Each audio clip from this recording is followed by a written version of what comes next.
My sister Stacy had the best personality of anybody I know. She was the life of the party. She just really wanted to have fun. Funny is an understatement.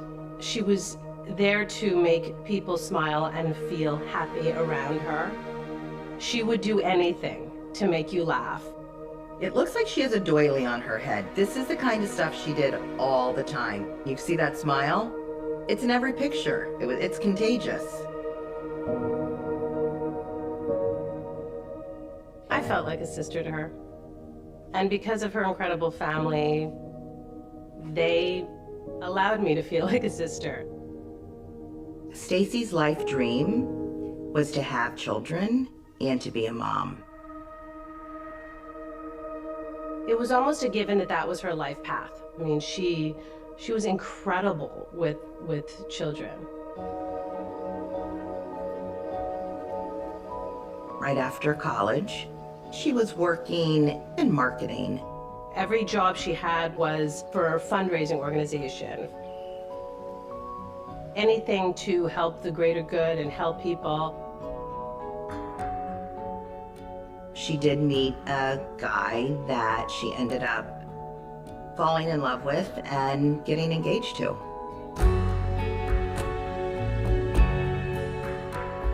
He was a wonderful man, and as the wedding date got closer, it was clear that something wasn't right, and that wedding got canceled.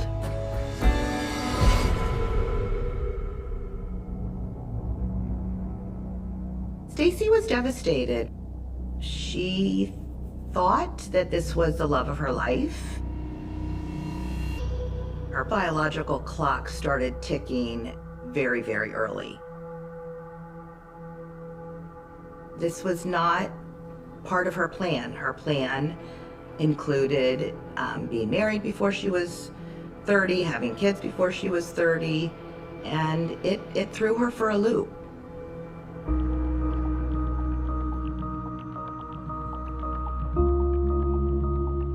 She needed to change the scenery. And wouldn't it be fun to move to Boston and take care of her niece? And she became our nanny. And it was magical.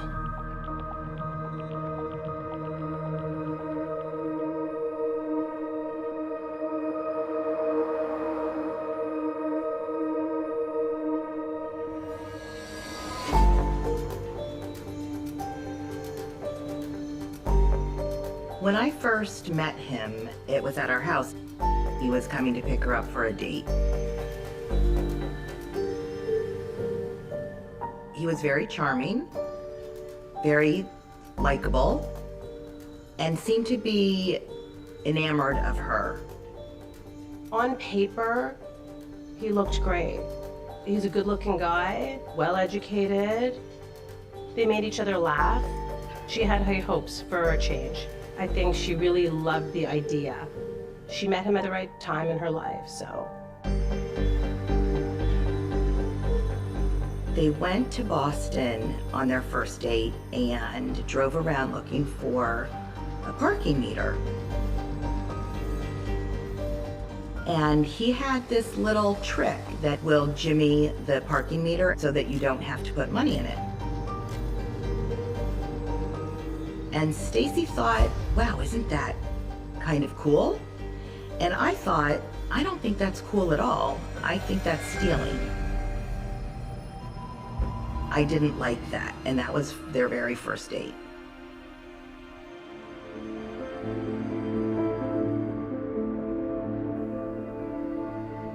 He came from a Jewish family, a close family. His parents were divorced when he was a child, and he had promised her that divorce would never be in their future because of the trauma that it did to him. Stacy's heart was broken when her first engagement was broken, and she was guarded. and he was going to be her forever. He promised her that she would have everything she wanted. That she would be a stay-at-home mom, that he was going to provide for the family, that she wasn't going to have to work. I never knew how that was going to happen because he never really had a job.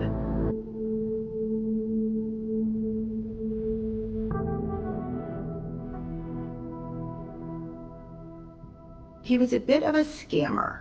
He always had ways of scamming the system. One of the things he did while he was in Boston, I'll never forget this. He went to an electronics store and took the electronic out of the box, filled the box with heavy bricks, and returned the box, got his money back. He did seem like a freeloader. I wasn't sure about his motivation to find something to support a family, so I was a little bit concerned. Looking back on it, the red flags were there.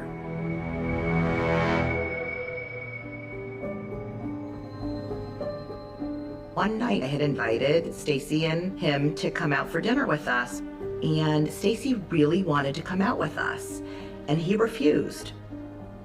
He wanted to stay home and cook. I knew that what that meant for Stacy is that he would use every dish in the kitchen and then leave all the dishes for her because he never wanted to do dishes. Whatever he wanted, he got. Whatever he said, we all followed his rules. It wasn't about what Stacy wanted that night. It was really only about what he wanted.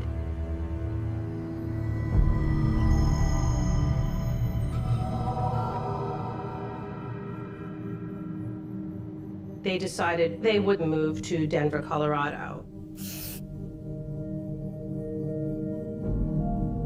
If he was to be her Prince Charming and give her what she wanted in a marriage, being a stay-at-home mom, Robert needed to have a job. We had lots of family in Denver. So Stacy thought, well, maybe he'll just come to Denver with me. My relatives will help him get a job and at least, he'll work, he'll have income. Stacy was so excited. She was really ready to move on to the next stage. I think my gut told me he's not deserving yet to make this move with her and to be so immersed in her incredible family. And I was worried that if he did go with her, she was never coming back.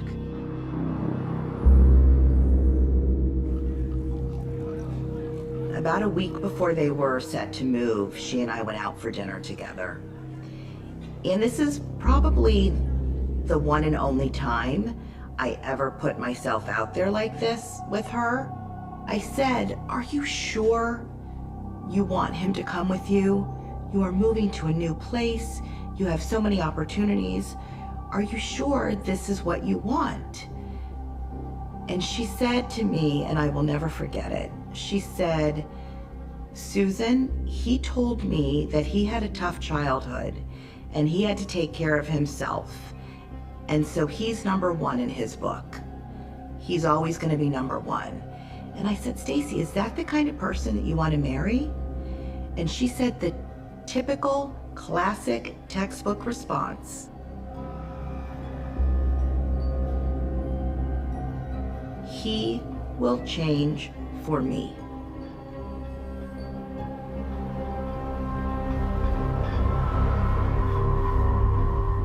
This is one of my greatest regrets.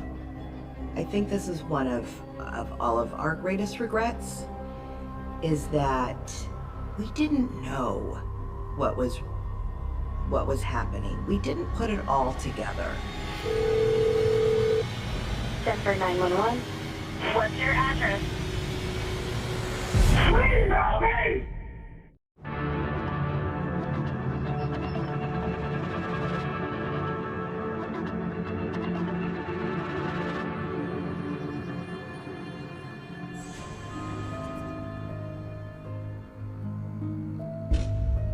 They were moving in together. They were setting up the kitchen. They had a huge fight about where to place a garbage can.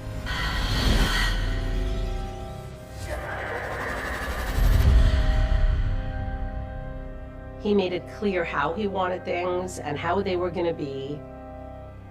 Stacy had a mind of her own. She spoke back, but he wanted things a certain way. When he wanted something, he wanted them his way. Stacy actually ended up leaving him and moving into my parents' house. Robert apologized and promised it won't happen again. I was hopeful that this was it, but it was maybe a few days. And then they got back together. Stacy was just too invested at that point and was looking for her happily ever after.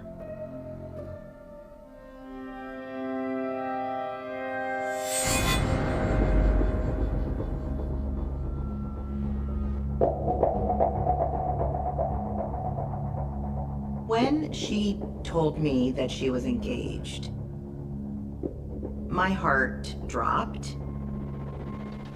While she was thrilled about her dreams coming true of getting married and having babies, my stomach sunk, my heart sunk. I wasn't happy for her.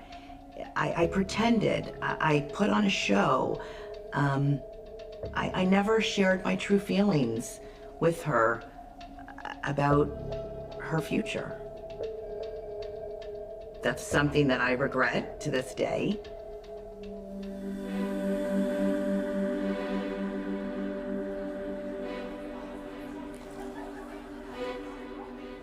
So it was a lovely wedding, and it coincided with the Oscar Awards that were broadcast around, it was around the same time.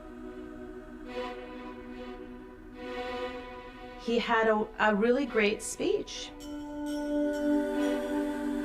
And he used the terms from the Oscar Awards.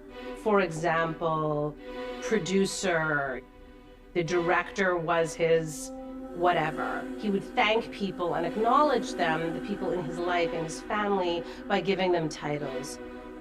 And so we all assumed his leading lady. It was there. It was there for the taking. Leading lady.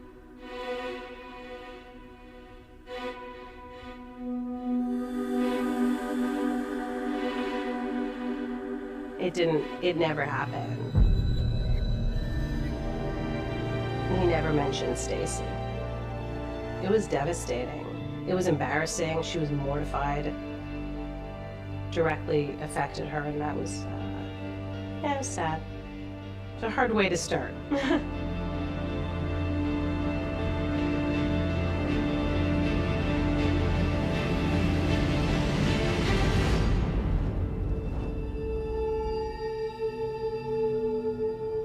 Yep.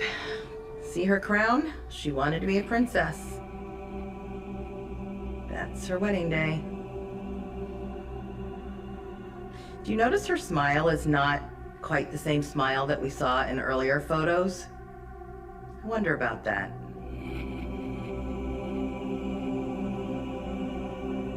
They got married in March, so the following June they had their daughter. Beautiful girl, and within 2 years of that, they had their son. Becoming a mom was her greatest joy, and she was the best mother ever. Stacy stopped working and started living a life that she always dreamt of.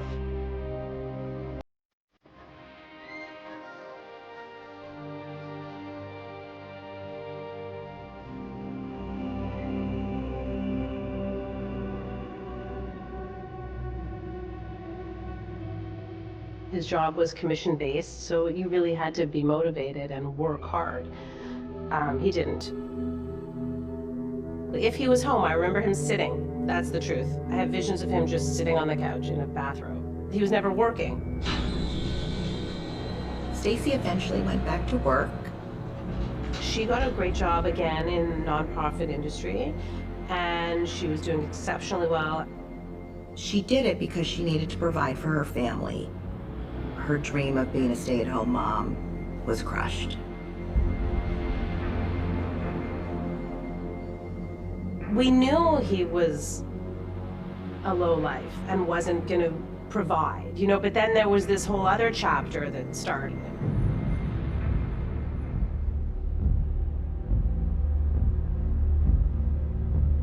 A girlfriend and I went down to Denver to celebrate my birthday. And the day we got there, we needed to use her computer. So we went to their family computer. We sort of just moved the mouse. And we were immediately faced with the open page of a dating app. Jan called me right away and said she saw a dating website and that Stacy's husband had a profile. At first we were confused, and then we saw that there was correspondence, and whereas we were told that he had a meeting that night and he wasn't coming home for dinner, he in fact had a date that evening. I was shocked. I was scared. I didn't understand how it was open on their family computer, and I didn't know what to do. I was really upset. I was very upset. At that moment, we did nothing. We didn't tell her. Neither of us knew what to do. We did nothing. If we had to do it over again, I would have done it differently. What if she turned on us? What if she alienated us?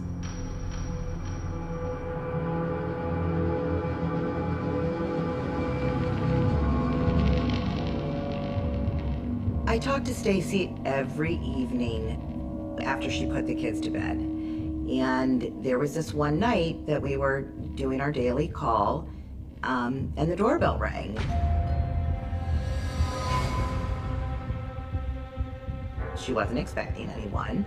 So she goes to the door. There's a woman there that she doesn't know. She said that she was looking for Stacy's husband. It turns out that it was somebody that he had met on a website. And she came to the door looking for him. It came out that he was with her sexually. Stacy was shocked and surprised and disgusted. That's when chaos started.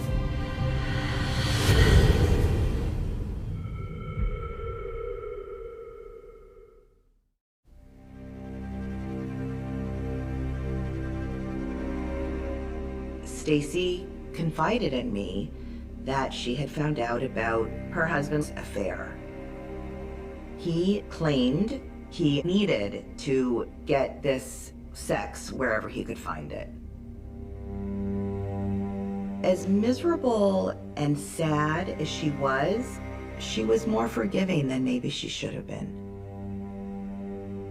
I talked to her about it, and she point blank said, "I don't want to be a single mom. I don't think our society is supportive of single moms." I think she felt shame in the situation that she was in. She didn't have any friends that were divorced. She insisted that they seek therapy. And he would start at her insistence, and he wouldn't finish. He wouldn't continue to go. There would always be an excuse. He didn't like the person. He didn't need the help. He was making excuses for himself, but it was mean, it was hurtful. He told her that he needed her to lose weight so that he could be attracted to her again. How he spoke to her, it was shocking. He was rude, he was mean. I couldn't believe it. They tried every avenue. Nothing worked. Nothing helped. and it didn't stop. We talked about her leaving him. I talked to her about what she wanted to do about that. And we had made a plan that she was going to leave. But he said to her, I will never divorce you. I will never let you divorce me because I am a product of a broken marriage, and I will not do that to my children. She was crying and crying and crying. And I was listening to her. I wasn't saying a lot, I was just listening to her. And I had this thought. And I said to myself, if she ends up dead, it's because he's gonna kill her.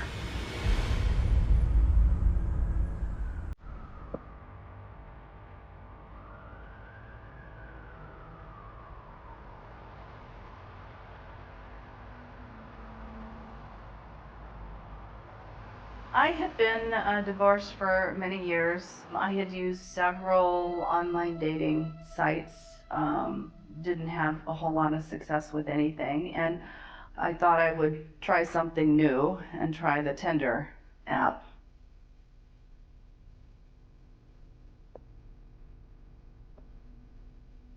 His profile picture, he had a big smile on his face, he was laughing, and he just looked like a very happy person. So that's what drew me to his photograph. And so I swiped right on Bob.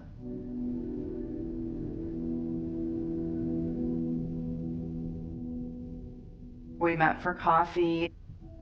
We talked about everything.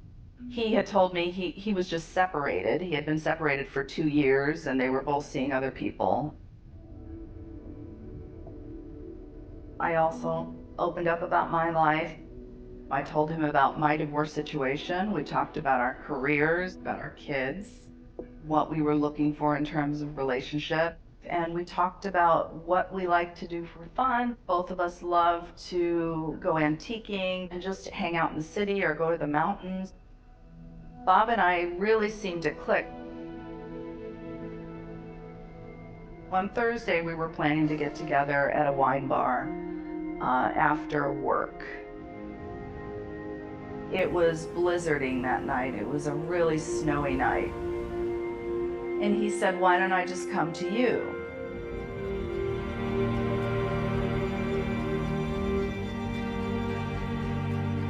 That evening, I asked a lot of questions about his situation with his wife.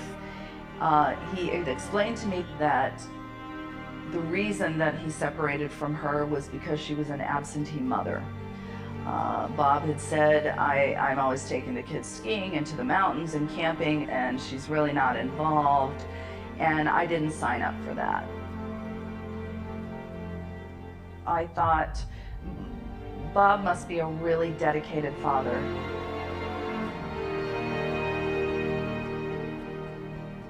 We ended up sleeping together that night. I was feeling good about him.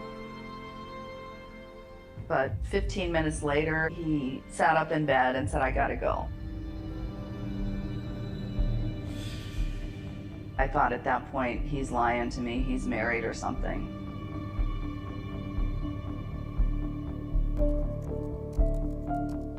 From then, I started Googling Bob Wolf, and nothing came up. So at that point, I decided to do a reverse lookup on the phone number he gave me. I found a LinkedIn profile, and it had a big picture of him. It said Robert W. Feldman.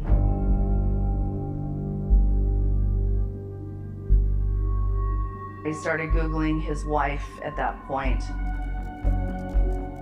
And what I found was that she was the president of the PTO of the kids' grade school.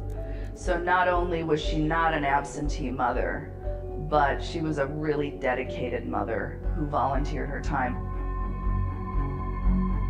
I was really angry. Bob had disparaged her and lied to me. I felt she had the right to know.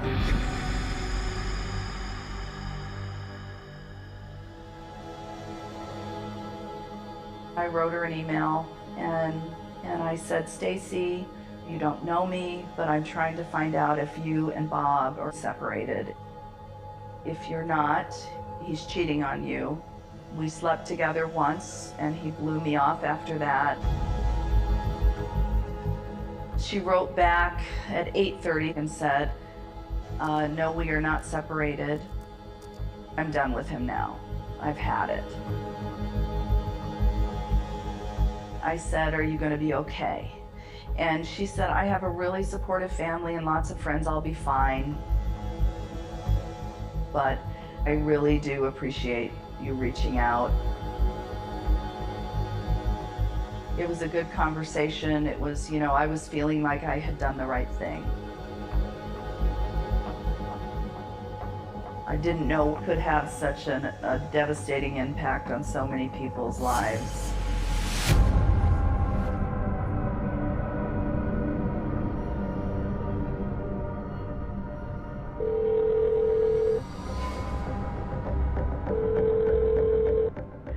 Denver 911, what is the Oh address? my God, I need help. Please help me. Please. What's your address? My wife's not breathing. I found her in the shower. Please. Please help me.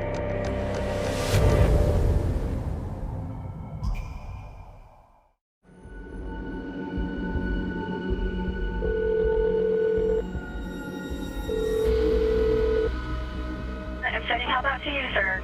I'm going to give you some instructions, okay, before they get there. Are you with your wife now? Yes. Is she awake? No. I found her in the shower. Please. Okay. Is she breathing? No, she's not. What do we do? Listen carefully and I'll tell you how to do a chest compression. Pump the chest hard and fast, at least twice per second and 2 inches deep. Count out loud so I can count with you. 1, 2, 3, 4, 5, 6, 7, 8, 9.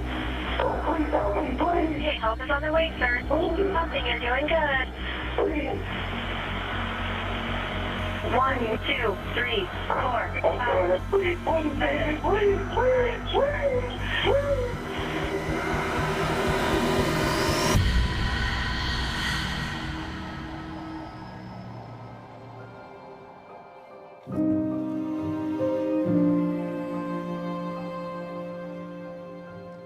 I was getting ready to go out and the phone rang and one of my kids answered the phone and said, Grandpa's on the phone.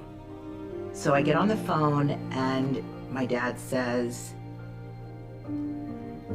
Stacy's dead. And I said, what? And he said, Stacy's dead. I screamed. I broke into tears. I sort of felt like I was up in the clouds looking in and that this really wasn't happening. I remember my 11-year-old daughter holding me while I was screaming. I don't remember much.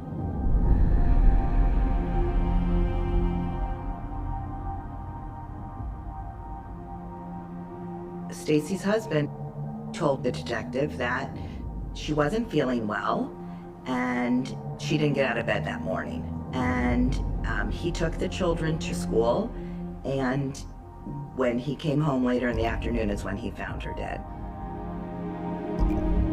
They asked him if he wanted an autopsy done, and he said that we are Jewish and Jewish people don't do autopsies, and he did not want to have one done.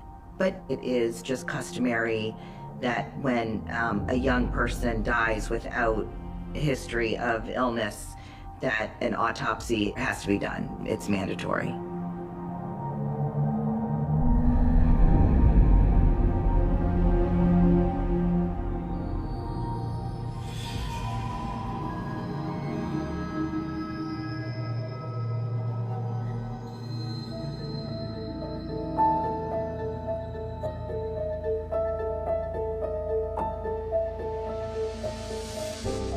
I had had another bad internet date, didn't go well.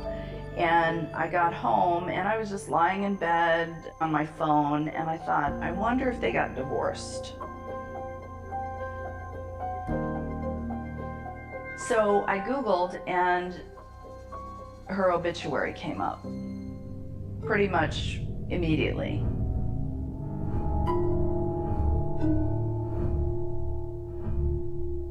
Oh, my stomach just turned.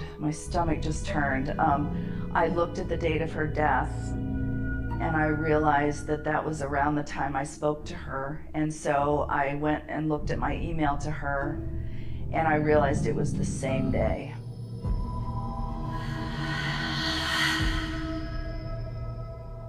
I couldn't believe it.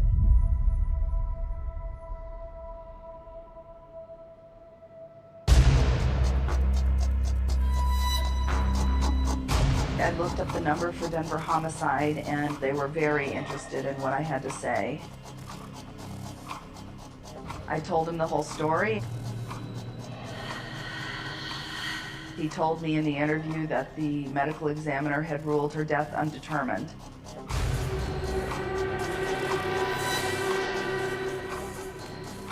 They were continuing to follow leads. I'm a researcher, and when the detective told me that the cause of death was undetermined, I wanted to see it for myself.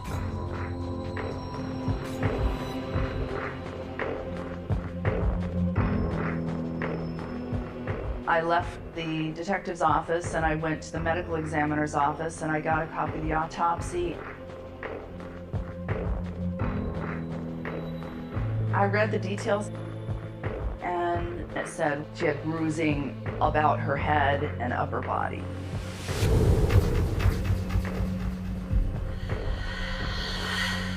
She was found with her tongue clenched between her teeth. I knew from reading it that something very wrong had happened.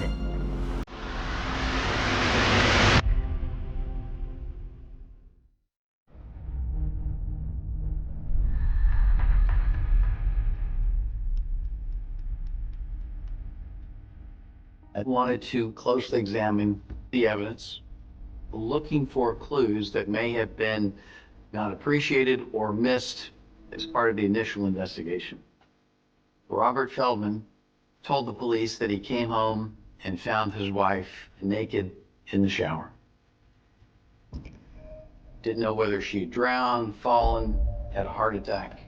He didn't know. The detectives and the first responders felt there was something unusual about his demeanor. Are you with your wife now? Yes. Is she awake? No. I listened to the 911 call. He sounded over hysterical, very dramatic. Please, please, baby, please, please, please, please. Being found dead in the bathtub is highly suspicious of a stage scene. When I looked at the location of Stacy's injuries, it was not what you would expect to see from a fall in a bathtub.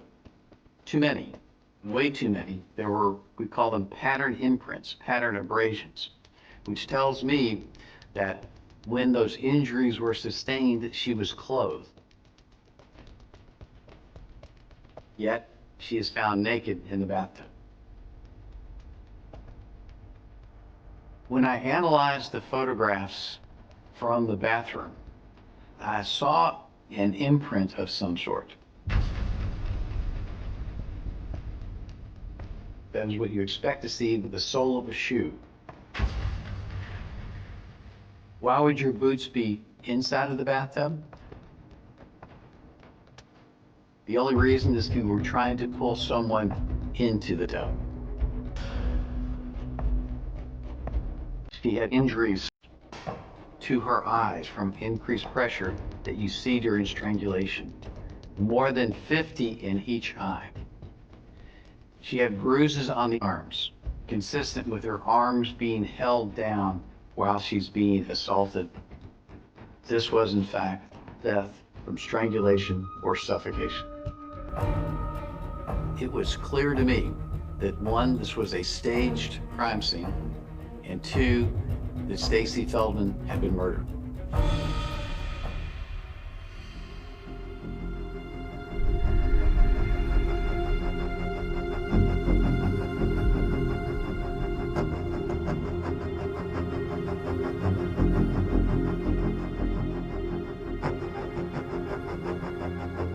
I walked up on the witness stand. They asked me to identify Bob, and I pointed straight at him. I said, "He's right there."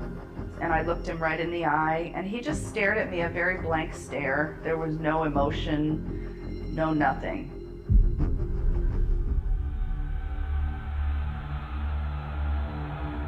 Prosecutor said Stacy confronted him about the latest affair and told him that she's done and the marriage is over. It's one thing to react and get upset, but there's that piece, that evil piece, that allowed him to hurt her the way he did and kill her. Dr. Smock pointed out every single mark that she had on her body. And he pointed out that it was a violent death and that she fought back. And all I could think about that whole time is, what is Stacy thinking? Is she thinking about me? Is she thinking that she's gonna die? Is she thinking about her kids?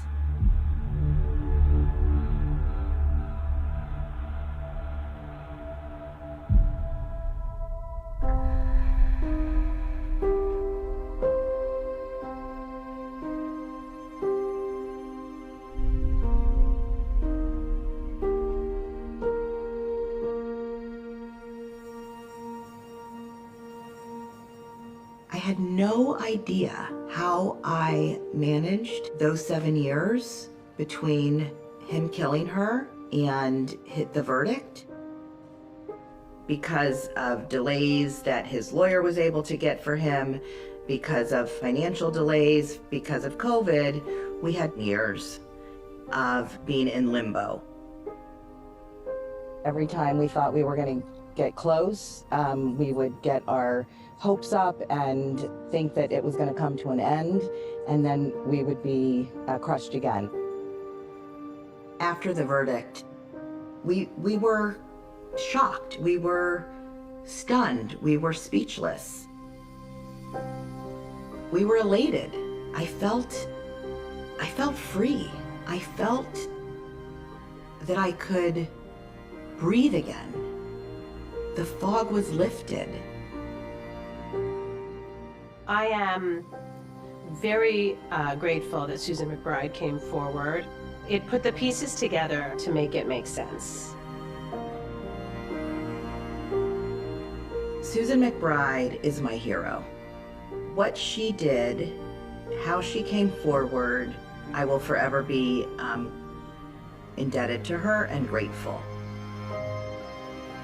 This whole situation and my involvement with Robert Feldman really made me take a hard look at my life. I needed a change. So I moved to an area of northern Tuscany called Lunigiana in Italy. The last message she sent was simple. 3 words. I'm almost home.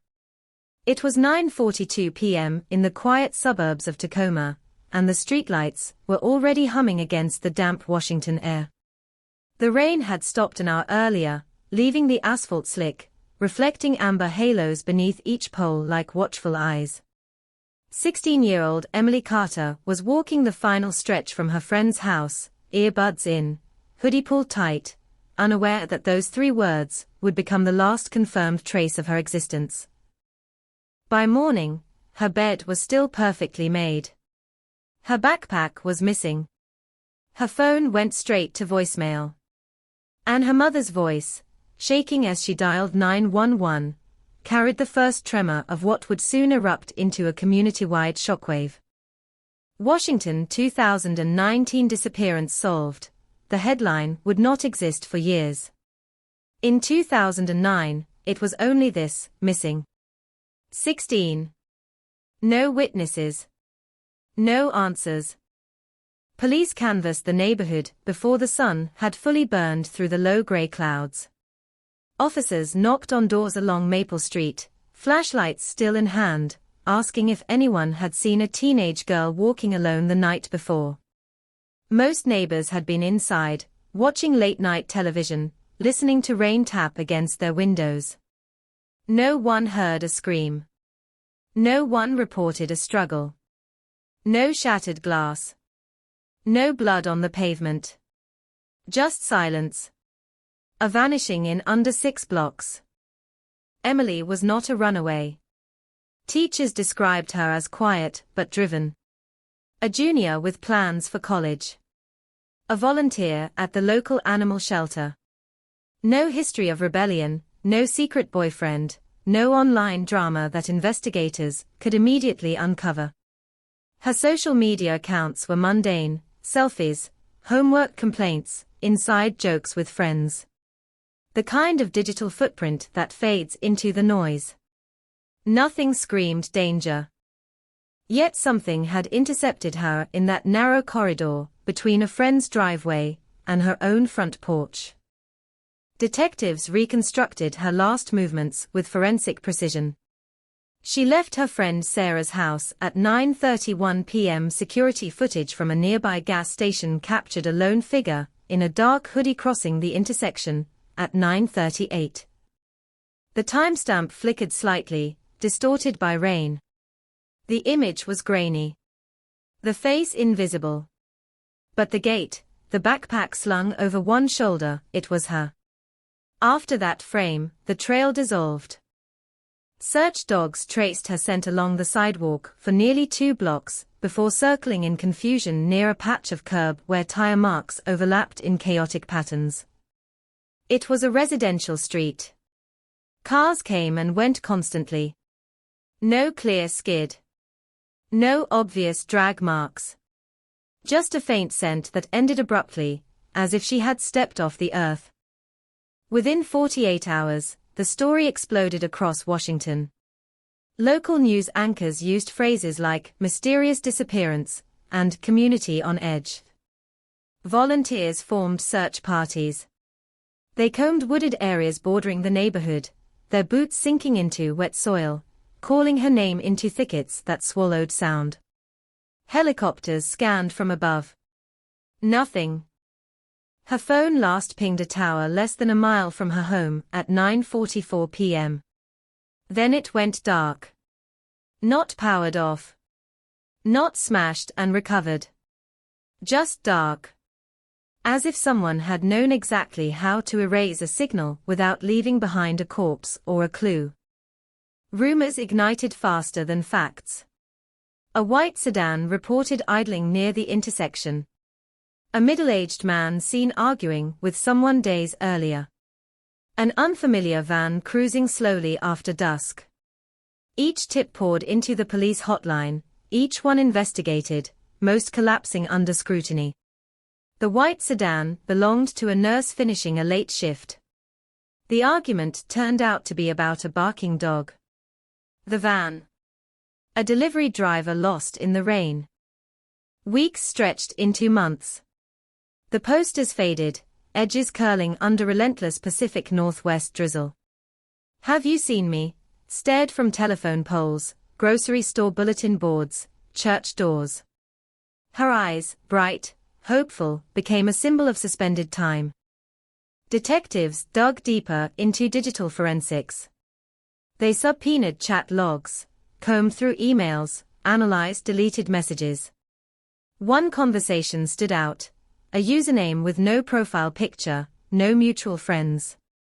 The messages were sparse but unsettling. You ever feel like someone's watching?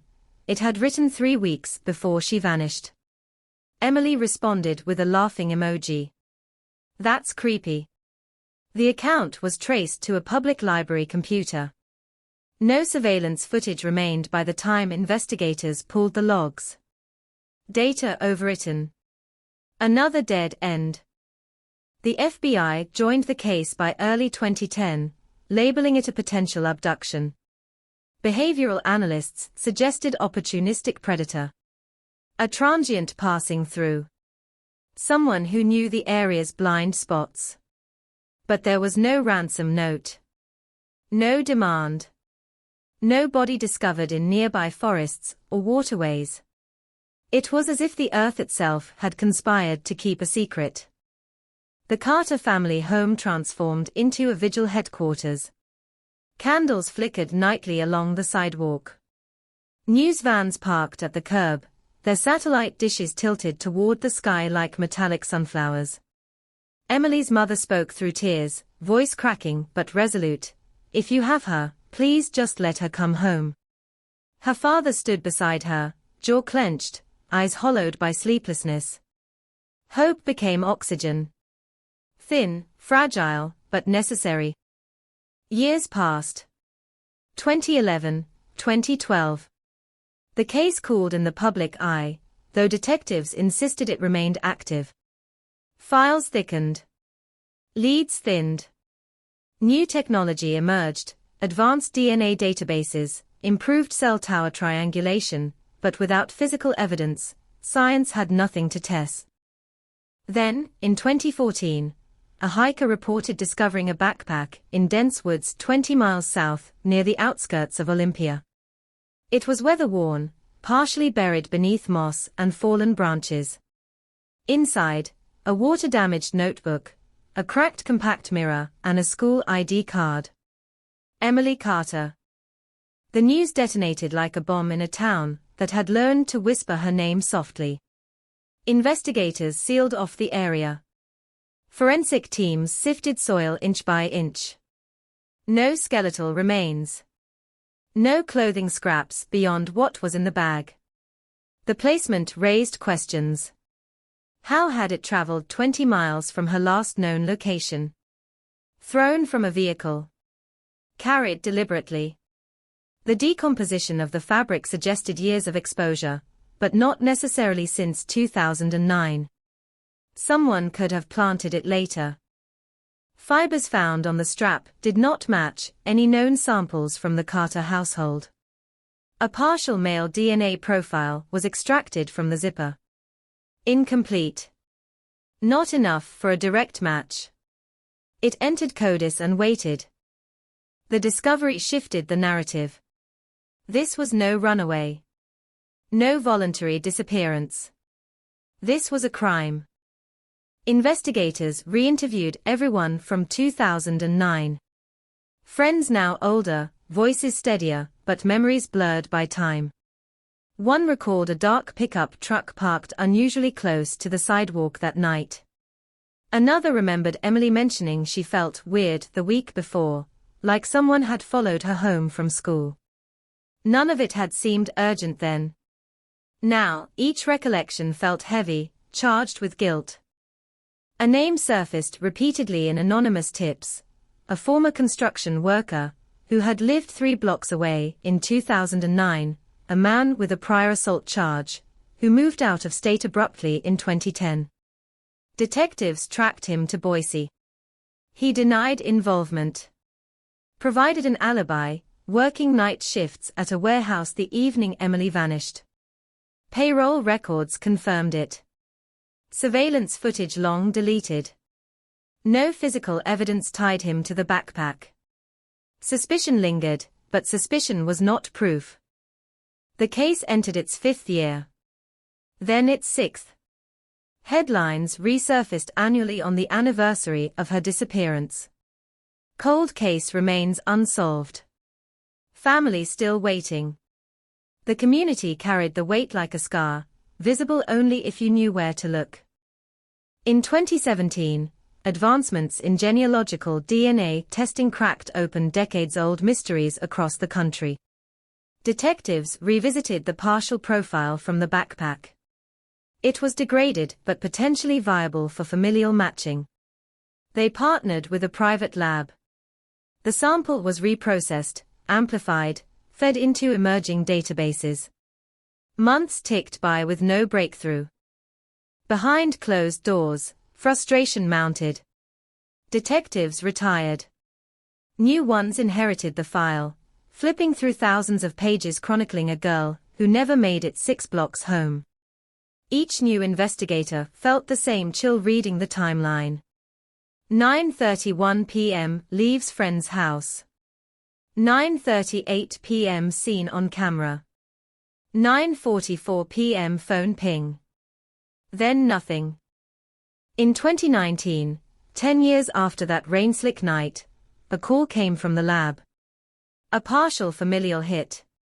Not a direct match, but close enough to narrow a family line.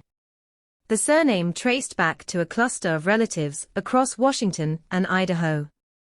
One branch included a man who had been living less than a mile from Emily in 2009. A man who had never appeared on the initial suspect list. No criminal record. Married. 2 children. Employed as a delivery contractor. Invisible. Surveillance began quietly. Trash pulls. DNA swabs from discarded coffee cups. The match came back with statistical certainty that made seasoned detectives sit back in stunned silence. The partial DNA from the backpack zipper belonged to him. But DNA on a backpack was not yet a murder charge. They needed more. A confession. A body. Something to bridge the chasm between circumstantial presence and undeniable guilt. They brought him in for questioning on a grey morning in early 2020. He appeared calm. Cooperative. Denied ever meeting Emily Carter. Denied being near Maple Street that night. When confronted with the DNA evidence, his composure flickered, just slightly. He suggested secondary transfer. Claimed he volunteered in community cleanups. Maybe he picked up the bag unknowingly. It was thin. Detectives pressed harder. Hours passed. The room grew heavier. Finally, a crack. A sigh. A whisper barely audible over the hum of fluorescent lights. He admitted seeing her walking alone. Admitted offering a ride out of concern for the rain. Claimed it was an accident. That she panicked. That he panicked more. The details spilled out in fragments, inconsistent, self-serving, but damning. He led authorities to a remote wooded ravine outside Olympia, not far from where the backpack had been found years earlier. There, beneath layers of soil and time, investigators uncovered skeletal remains consistent with a teenage female. Dental records confirmed what the community had feared for over a decade. Washington 2019 disappearance solved. The headline flashed across screens 11 years too late. But closure did not feel triumphant. It felt hollow. The Carter family stood once more before cameras, older, faces etched with grief hardened into permanence. This time, there were no pleas. Only quiet acknowledgement that the waiting was over. In Tacoma, Maple Street looks the same. Street lights still hum. Rain still glosses the pavement in silver. 6 blocks remain 6 blocks. Yet for those who remember 2009, the distance feels immeasurable. A corridor where a girl vanished, where years unraveled, where a community learned that evil can live next door unnoticed, patient, ordinary. And even solved, the night lingers.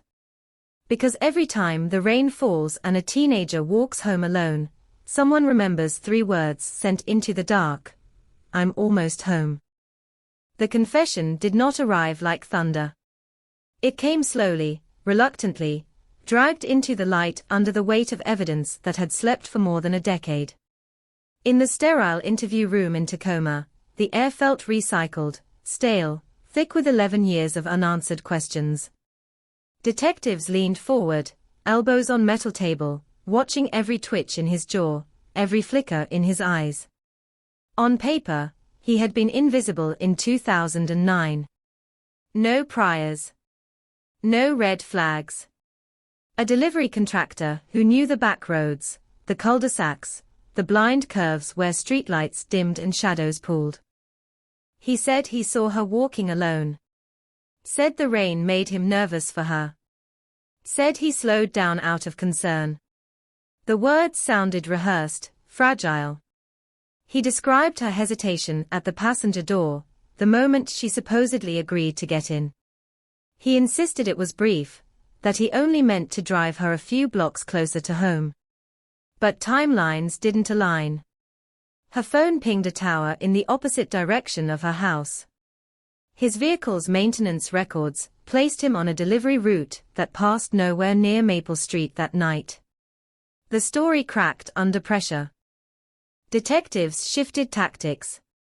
They laid out photographs on the table, the recovered backpack, waterlogged and torn, the wooded ravine near Olympia, the faded missing poster from 2009.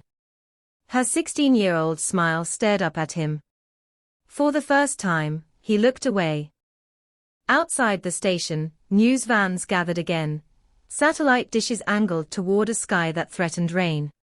Washington 2019 disappearance solved, the banners read in bold white letters overread. 11 years of silence shattered in a single morning broadcast. Neighbors who had once combed forests with flashlights now stood in small clusters on sidewalks, whispering. Shock rippled through the community not because a monster had been caught, but because the monster had attended barbecues, waved during morning jogs, blended seamlessly into PTA meetings. The skeletal remains recovered from the ravine were sent to the medical examiner's office in Seattle. Forensic anthropologists worked with careful reverence, piecing together fragments of bone like a puzzle too cruel to comprehend.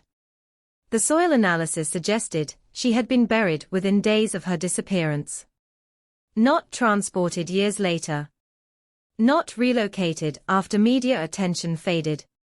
He had driven her there that same night while search parties were still organizing, while her mother was dialing friends, while officers were knocking on doors just miles away.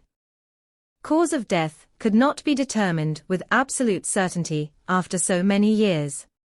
But fractures along the hyoid bone told a grim story. Manual strangulation. Close. Personal. Violent. When confronted with the forensic findings, his narrative shifted again. He admitted to panic. Claimed she screamed when she realized he wasn't heading toward her home. Claimed he tried to calm her. Claimed things escalated. The word accident disappeared from his vocabulary. In its place, silence. Investigators retraced the route he described, driving the same narrow highways bordered by dense evergreen forests. It would have taken less than 40 minutes to reach the ravine. 40 minutes between 9:44 p.m., her final phone ping, and complete disappearance. In that window, while rain washed the streets clean, a life ended. Back in Tacoma, the Carter home filled with reporters again. But the tone had changed. No longer a frantic plea. Now a somber reckoning. Emily's mother stood on the same porch, where she had once begged for information. Her voice no longer trembled. It carried a low, steady ache. "We never stopped looking," she said. "We never stopped believing she mattered." Inside the courtroom months later, he sat in a pressed suit, hands folded, eyes downcast. Prosecutors laid out the timeline with ruthless clarity. 9:31 p.m., she leaves her friend's house. 9:38 p.m., gas station camera captures her crossing the intersection. 9:44 p.m., phone ping. 10:26 p.m., his cell phone records place him traveling south toward Olympia, deviating from his stated delivery route. Digital footprints he thought had vanished were resurrected by improved tower mapping technology, advancements that didn't exist in 2009. The future had caught up with him. Jurors listened as forensic experts explained the partial DNA profile extracted from the backpack zipper years after it had been unearthed. They described the painstaking genealogical tracing that narrowed thousands of possibilities down to one family line. One man. Statistical probabilities stacked like bricks in a wall he could not climb over. The defense argued contamination. Secondary transfer. Coincidence. They emphasized the absence of eyewitnesses, the lack of a definitive time of death. But the confession, fragmented and inconsistent as it was, hung heavy in the air. He had placed himself in the car with her. He had admitted to driving her away from Maple Street. The rest was a matter of connecting dots the jury could see clearly. Outside, the community wrestled with a different kind of shock. For 11 years, fear had worn a vague face, a shadowy stranger, a passing predator.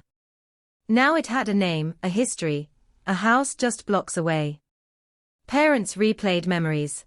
Did he ever offer their kids a ride? Did he linger too long at school events? The horror wasn't just what he had done. It was how ordinary he had seemed. In quiet corners of Tacoma, conversations turned reflective. Could this have been prevented? Were there signs missed in 2009? Detectives revisited old reports, noting how his name had never surfaced in initial canvases. He hadn't been interviewed. He hadn't drawn suspicion. In a sea of tips about white sedans and unfamiliar vans, he had drifted unnoticed in his dark pickup truck, another neighbor heading home in the rain. The sentencing hearing drew a packed courtroom. Emily would have been 27 by then. Photos projected on a screen showed her frozen at 16, homecoming dress, science fair ribbon, a candid shot laughing mid-sentence. The contrast between the vibrant teenager and the skeletal remains found in a ravine pressed heavily on every person present. When given the chance to speak, he offered an apology that felt mechanical, stripped of depth. He spoke of regret, of mistakes, of living with guilt. But he never explained why he stopped that night. Why he chose her. Why 6 blocks became a fatal detour. Some questions survive even a solved case. The judge's sentence was decisive. Decades behind bars. A life effectively sealed within concrete walls. Yet as the gavel struck, there was no applause, no visible relief. Justice, delayed by 11 years, did not rewind time.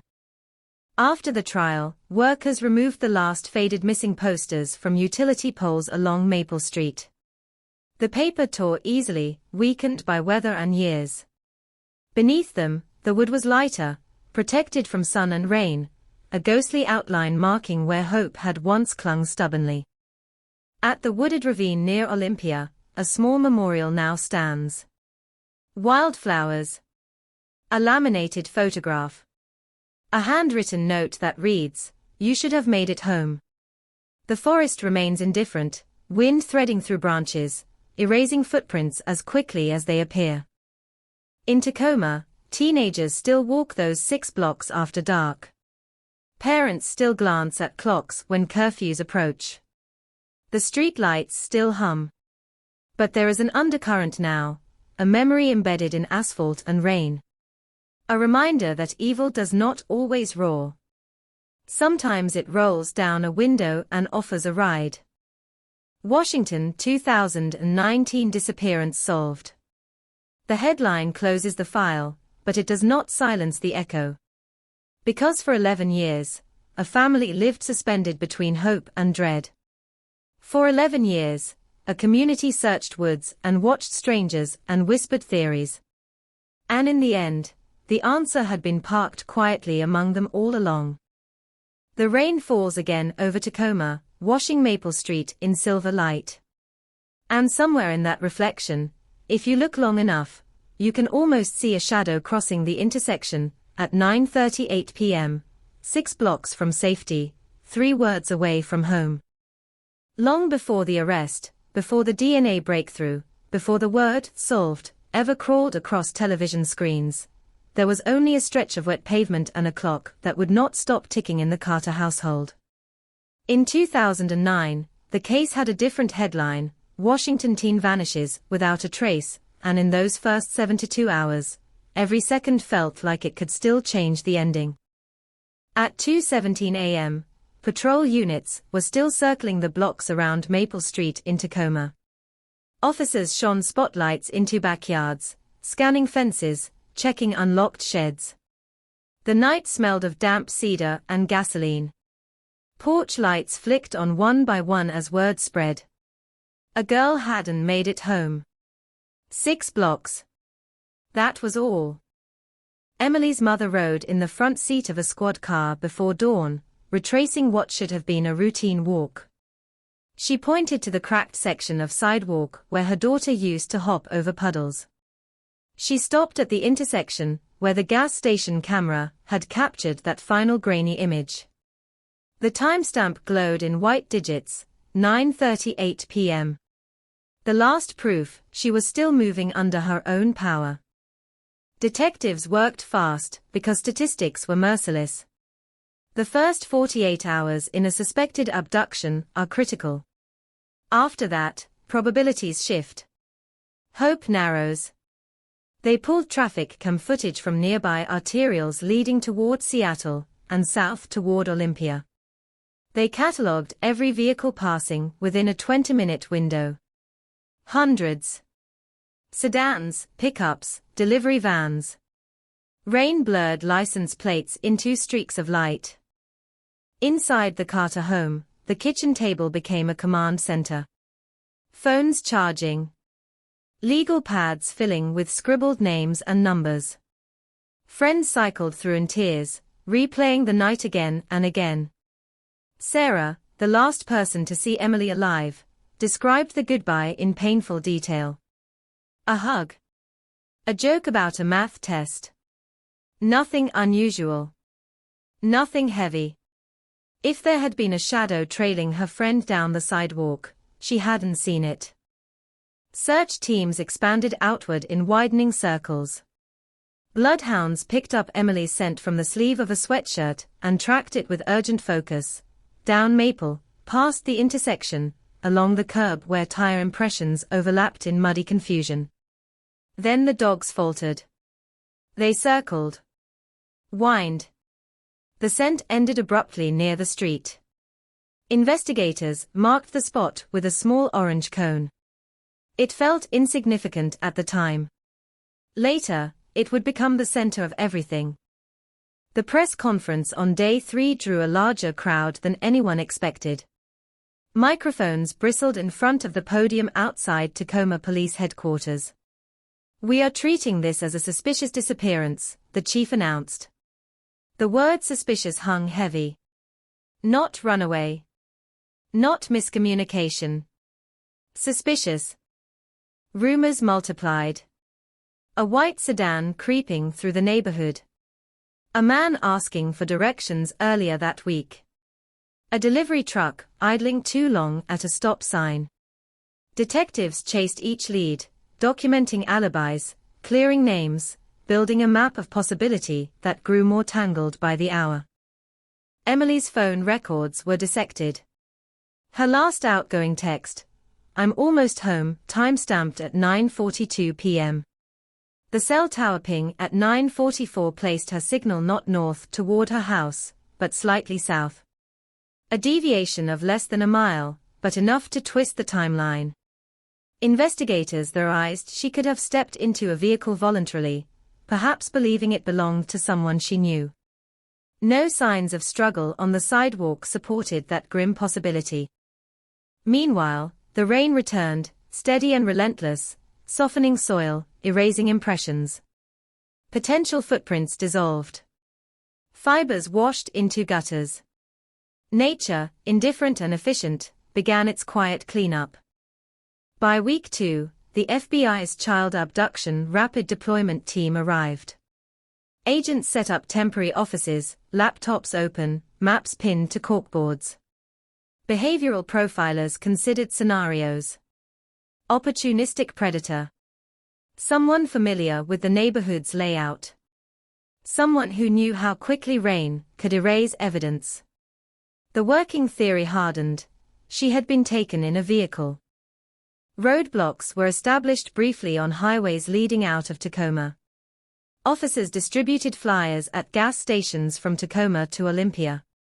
Truck stops were canvassed. Registered sex offenders in the area were interviewed one by one. None stuck. None faltered under questioning. At night, volunteers gathered with flashlights and thermal blankets, sweeping wooded areas along the outskirts of the city. The Pacific Northwest terrain is dense, layered, unforgiving. Ferns conceal steep drops. Fallen logs create natural barriers. It would not have been difficult to hide something there. Or someone. The Carter family refused to let the story fade. They organized candlelight vigils in a small park near Maple Street. Dozens stood in a semicircle, flames trembling in the damp air. News cameras captured faces streaked with tears. "Bring Emily home," they chanted softly. The words echoed through trees that offered no reply. Months later, tips slowed. The hotline, that once rang non-stop, began to fall silent for hours at a time. Detectives reassigned to other cases still kept her file on their desks, a thickening stack of reports and photographs. Each morning, they scanned new entries in the National Missing Persons database. No matches. No unidentified remains fitting her description. It was as if she had evaporated. Behind the scenes, digital analysts uncovered that strange online username that had messaged her weeks before the disappearance. Subpoenas led to a public library computer terminal. By the time footage was requested, it had been overwritten. Library card logs showed dozens of users that day. A digital ghost, slipping through limited retention policies and outdated surveillance systems. In 2010, the case officially earned a label that chilled the Carter family: cold. Not abandoned. Not forgotten. But no longer burning at the front of every briefing. The detectives who had walked Maple Street that first night carried quiet frustration. They had a likely abduction site. They had a time window. What they lacked was the single thread that tied it all together. When the backpack surfaced years later near Olympia, it reopened wounds that had scabbed but never healed. The location, 20 miles south, aligned with the theory of vehicular transport. The partial male DNA profile extracted from the zipper became the case's most tangible piece of evidence. In 2009, genetic genealogy was not yet a mainstream investigative tool. By the mid-2010s, it was rewriting cold case history across the country. Detectives revisited old maps with fresh eyes. They analyzed delivery routes from companies operating in Tacoma at the time. Who would have legitimate reasons to be driving residential streets at night? Who would know shortcuts toward Olympia? The list was long. Too long. The man eventually arrested had been one of hundreds of delivery contractors working in Pierce County in 2009. His route logs showed occasional deviations, minor, explainable, easily overlooked in an era before sophisticated GPS retention. No one had connected his southbound phone movement at 10:26 p.m. to a missing girl reported less than an hour earlier. The data existed, but the tools to interpret it with precision did not. When genealogical analysis finally narrowed the DNA to his family line, detectives revisited those archived phone records with modern mapping software. The visual was stark. A digital breadcrumb trail leading away from Maple Street toward the wooded outskirts near Olympia. A path hidden in plain sight for over a decade. Back in 2009, none of that clarity existed. There was only uncertainty, spreading like fog. Parents in Tacoma imposed stricter curfews. Teens texted compulsively when walking alone. The sense of safety that had defined the neighborhood thinned. Every unfamiliar vehicle became suspect. Every idling engine triggered unease. The Carter family marked birthdays without candles. They kept her room intact, posters on the wall, textbooks stacked neatly on her desk. Hope persisted in fragile rituals. Maybe she had amnesia. Maybe she was being held somewhere, waiting for a chance to escape. The human mind clings to possibility when the alternative is too brutal to accept. As years accumulated, so did technology. Databases expanded. Algorithms improved. Cold cases across the country cracked open under the pressure of new science. Each breakthrough elsewhere reignited a flicker of expectation in Tacoma. Maybe next. Maybe soon. And then, finally, it was. But understanding how it ended requires remembering how it began, with rain on asphalt, a girl walking 6 blocks, a scent trail that stopped at a curb. A community stunned into vigilance. Detectives chasing shadows through data not yet advanced enough to reveal what it concealed. 11 years compressed into a single truth that had always been waiting beneath layers of time and soil. On Maple Street, traffic still passes without slowing. Few drivers know the exact spot where bloodhounds once circled in confusion. There is no plaque marking the curb where her trail ended. Only memory. Only the quiet knowledge that in 2009, under dim streetlights and steady rain, a crime unfolded in minutes and hid itself for more than a decade. And even now, solved and sentenced, the beginning remains the most haunting part, because it was so ordinary. A short walk. A familiar neighborhood. A promise sent in 3 words. The kind of night that should have ended at a front door, not in a forest 20 miles away. The night she disappeared did not feel historic. It felt routine. In 2009, Maple Street in Tacoma was the kind of place where neighbors borrowed sugar, where porch lights stayed on more out of habit than fear. No one imagined that a predator could glide through those quiet blocks without raising an alarm. And yet, when detectives rewound the hours leading up to 9:44 p.m., subtle fractures began to appear in the illusion of safety. Earlier that afternoon, Emily had stayed late at school. Security logs from her high school showed her badge swiped at 4:12 p.m., exiting through the main doors. She lingered near the parking lot with friends, laughing, scrolling through her phone. No signs of distress. No visible argument. But investigators later learned that 2 weeks before she vanished, she had mentioned to a classmate that a man in a pickup truck had slowed near her while she walked home from a bus stop. She described it casually, brushing it off. Probably lost, she'd said. In hindsight, the memory felt heavier. Detectives re-examined that detail after the arrest. A pickup truck. Dark-colored. No license plate memoized. In 2009, it blended into the background noise of suburban traffic. Years later, vehicle registration records would show that the man eventually convicted owned a dark blue pickup that autumn. The kind of vehicle that could idle unnoticed along residential curbs without triggering suspicion. Back in those first days, officers canvassed aggressively. They knocked on every door within a half-mile radius.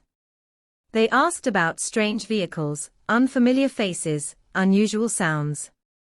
Most residents offered sympathy and little else. One neighbor reported hearing a car door slam around 9:40 p.m., but in a neighborhood of late-night arrivals and departures, that detail drowned in ambiguity. Emily's route home was painfully short. From Sarah's driveway, she would turn left, walk 2 blocks to the intersection captured on the gas station camera, then continue north toward her house. 6 blocks total. Under normal circumstances, less than 10 minutes. The 9:38 p.m. footage showed her adjusting her backpack strap, glancing briefly over her shoulder as she waited to cross. That glance became the subject of endless analysis. Was she checking traffic? Or was she aware of someone behind her? Forensic video specialists enhanced the footage years later, isolating background shapes, headlights, reflections in puddles. One set of headlights lingered longer than others near the corner. The angle obscured the vehicle's make and model. In 2009, the image was too grainy to extract meaningful data. By the time software improved enough to sharpen it slightly, thousands of similar vehicles had passed through Pierce County. The moment remained tantalizing but inconclusive.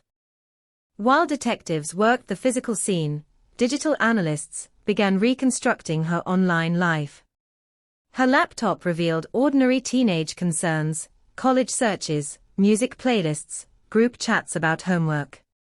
But buried in archived data were those brief exchanges with the anonymous account that had asked if she ever felt watched.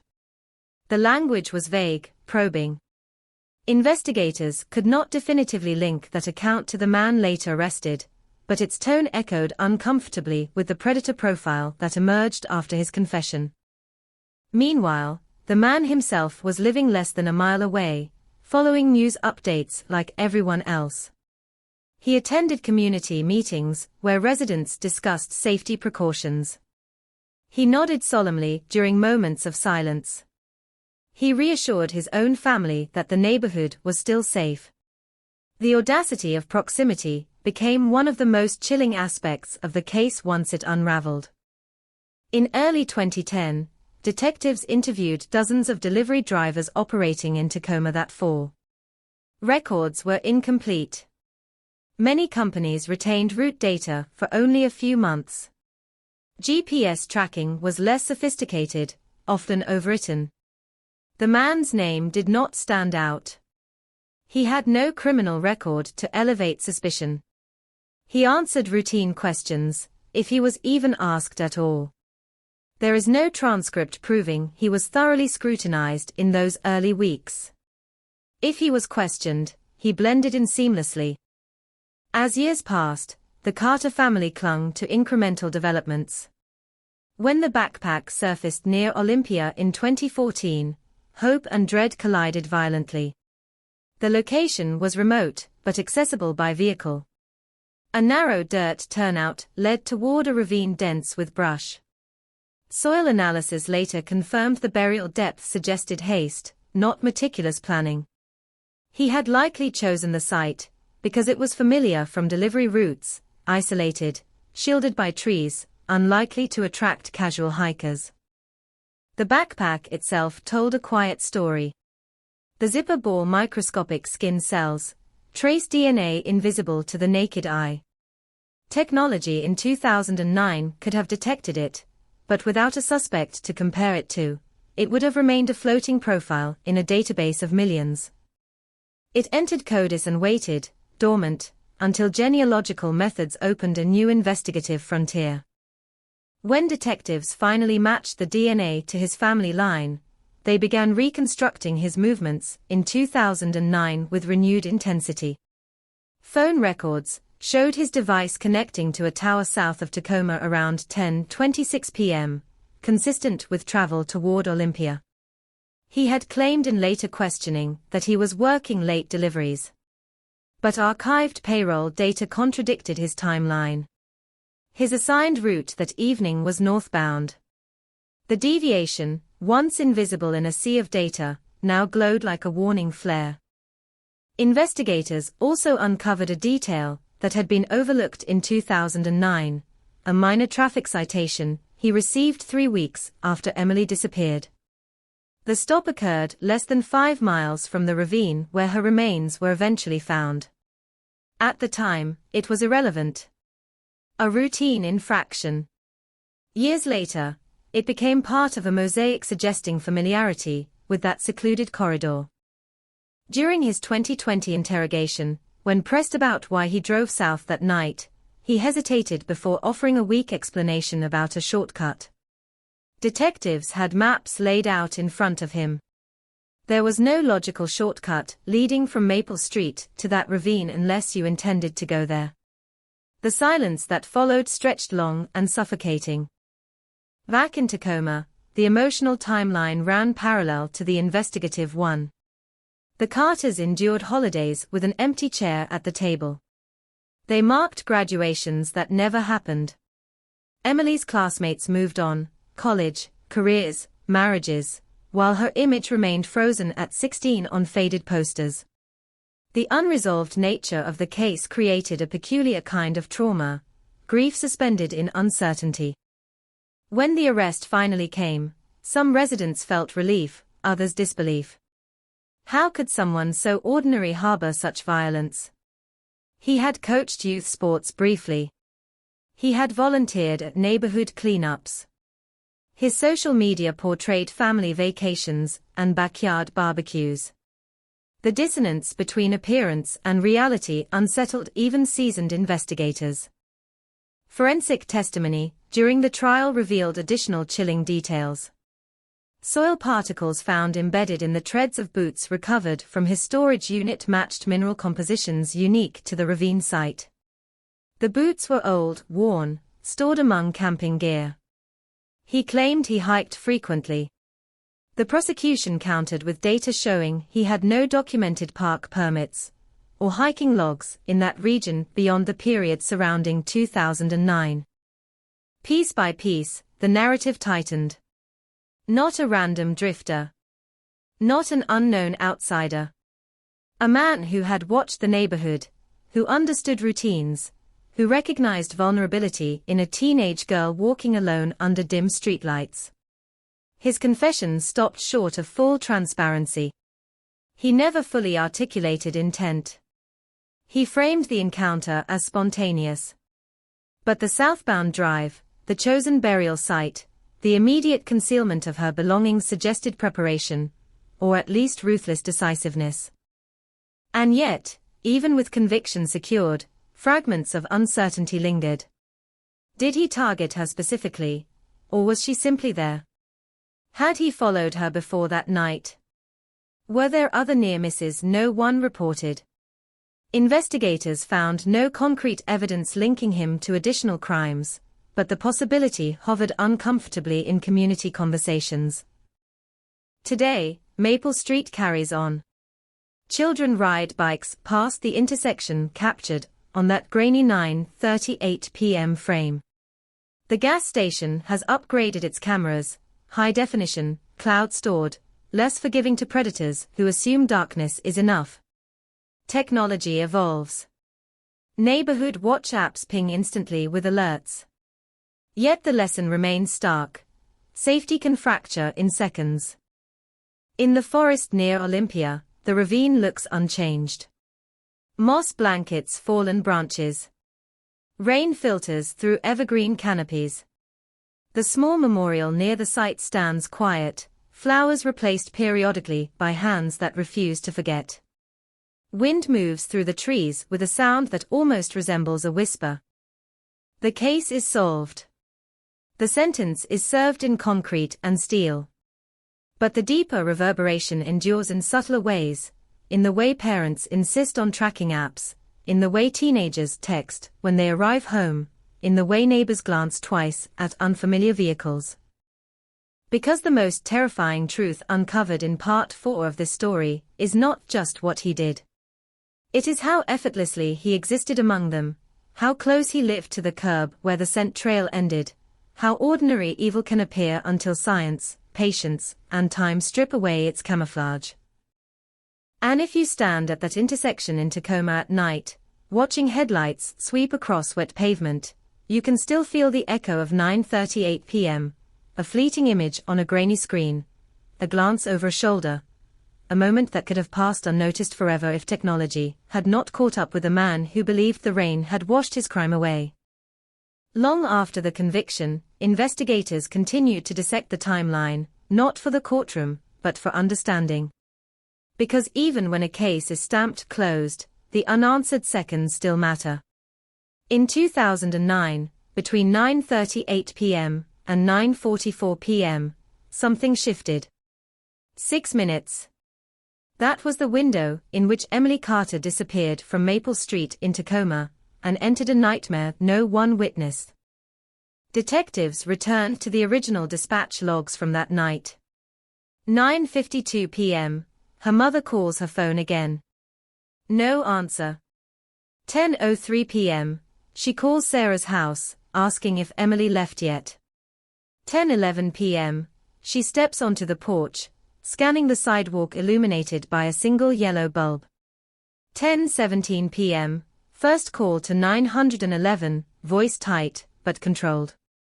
At that moment, he was already driving south. Phone mapping technology in 2009 lacked precision. It could place a device within a radius of several hundred meters, sometimes more. Years later, updated software reconstructed tower handoffs with greater clarity. The pattern showed his phone moving steadily along a route that bypassed his assigned delivery corridor. He never powered it off. That detail haunted detectives. He trusted invisibility more than caution. They analyzed traffic flow data from that evening. Rain had reduced visibility, but not halted movement. Commuters were still on the roads. No one reported erratic driving. No one remembered a teenage girl in distress at a red light. It suggested speed and control. It suggested she may have been restrained quickly. During his interrogation in 2020, when asked about those 6 minutes between the intersection and the southbound tower ping, he paused longer than at any other question. He claimed she hesitated before entering the truck. Claimed he reassured her. Claimed she panicked only after realizing he wasn't turning toward her house. But digital timestamps contradicted the length of conversation he described. The data implied efficiency, an encounter measured in moments, not minutes. Back in 2009, while patrol units fanned out across Tacoma, he was navigating darker roads toward the outskirts near Olympia. Investigators later drove that same route at night, matching speed limits, factoring rain conditions. 40 minutes, give or take. Enough time for a confrontation to escalate. Enough time for irreversible violence. The medical examiner's findings revealed subtle, but telling injuries on the skeletal remains, fractures consistent with forceful compression. The absence of defensive wounds was impossible to confirm after so many years, but detectives theorized she may have been overpowered quickly inside the confined space of a vehicle. Windows up. Rain masking sound. The world outside unaware. One of the most disturbing revelations surfaced when forensic analysts examined soil layers at the burial site. The grave was shallow. Hastily dug. No attempt at elaborate concealment beyond natural cover. It suggested urgency. He likely knew search efforts would intensify by morning. News spreads fast in a community like Tacoma. He needed distance. Yet he returned home that night. Slept in his own bed. Watched the morning news as her disappearance broke. Co-workers later recalled him mentioning the story casually, shaking his head in disbelief like everyone else. That performance, blending empathy with concealment, would echo in the community's psyche long after sentencing. As the years dragged on, he built a life layered over the secret. Promotions. Family vacations. Holiday photos posted online. In those images, there is no visible fracture, no flicker of guilt detectable to an untrained eye. Experts in criminal psychology note that compartmentalization can be terrifyingly effective. He locked the memory away and continued forward, trusting time to erode scrutiny. Meanwhile, the Carter family endured an entirely different erosion. Each passing year without answers carved deeper lines into their faces. They organized fundraisers to keep awareness alive. They lobbied for improved missing persons protocols in Washington state. Emily's name became attached to community safety initiatives, stranger awareness campaigns, late-night escort programs for students. When the backpack was found in 2014, detectives believed they were close. But the partial DNA profile stalled in a system not yet optimized for familial searching. Funding limitations delayed advanced testing. Bureaucracy slowed momentum. In quiet moments, investigators admitted frustration. The evidence was there, locked in microscopic cells, but science had not fully caught up. By 2018, genetic genealogy had cracked other high-profile, cold cases across the country. Public attention turned toward its potential in Washington. Detectives revisited Emily's file with renewed urgency. They partnered with private labs, navigating legal and ethical debates surrounding database usage. Months of processing followed. The match that finally surfaced was not a lightning bolt, it was a narrowing. A branch on a family tree. A cluster of surnames. From there, old-fashioned surveillance took over. Trash collection days became critical. Officers retrieved discarded coffee cups, fast food wrappers, anything that might carry DNA. When the lab confirmed the match, the room reportedly fell silent. 11 years distilled into a single confirmation: he had touched the zipper of her backpack. Yet even then, prosecutors proceeded carefully. They needed more than presence. They needed narrative alignment, phone records, soil samples, confession fragments. The case was built like a bridge over a chasm of time, each piece reinforcing the next. During trial testimony, experts displayed side-by-side maps. Her intended route home versus his actual route south. The visual was stark. One path ended at a porch light. The other ended in forest shadows. Jurors stared at the screen as if absorbing not just geography, but destiny diverted. Outside the courthouse, Tacoma residents gathered in small knots, discussing details that felt surreal. He lived that close. He went to that grocery store. The realization that evil had worn such an ordinary mask unsettled more than the crime itself. It challenged assumptions about safety rooted in familiarity. Even after sentencing, investigators revisited unsolved cases from that era, cross-referencing his movements. No definitive links emerged, but the exercise underscored a haunting possibility: how many predators pass through communities undetected, relying on chance and anonymity. In the ravine near Olympia, seasons cycle indifferently. Rain saturates soil. Ferns unfurl. The shallow grave that once concealed a terrible secret now lies undisturbed beneath a small memorial. Hikers pass without knowing the exact coordinates unless they seek them intentionally. On Maple Street, life resumed its rhythm.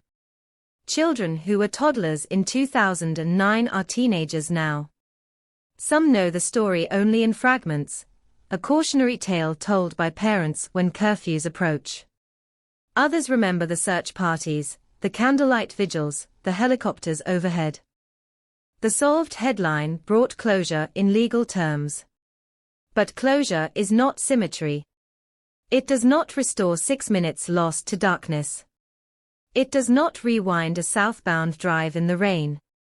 It does not erase the image of a grainy 9:38 p.m. frame that became the last glimpse of a girl walking toward home. What remains is awareness, sharp, persistent. A community that once believed tragedy happened elsewhere now understands proximity differently. They know that danger can idle quietly at a curb, that rain can wash away footprints, that time can bury truth, but not forever. And in that knowledge lies the final, unsettling echo of those 6 minutes.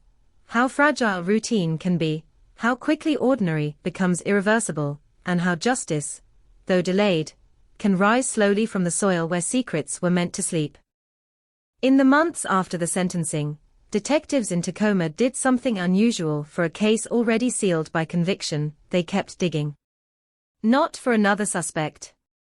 Not for a hidden accomplice.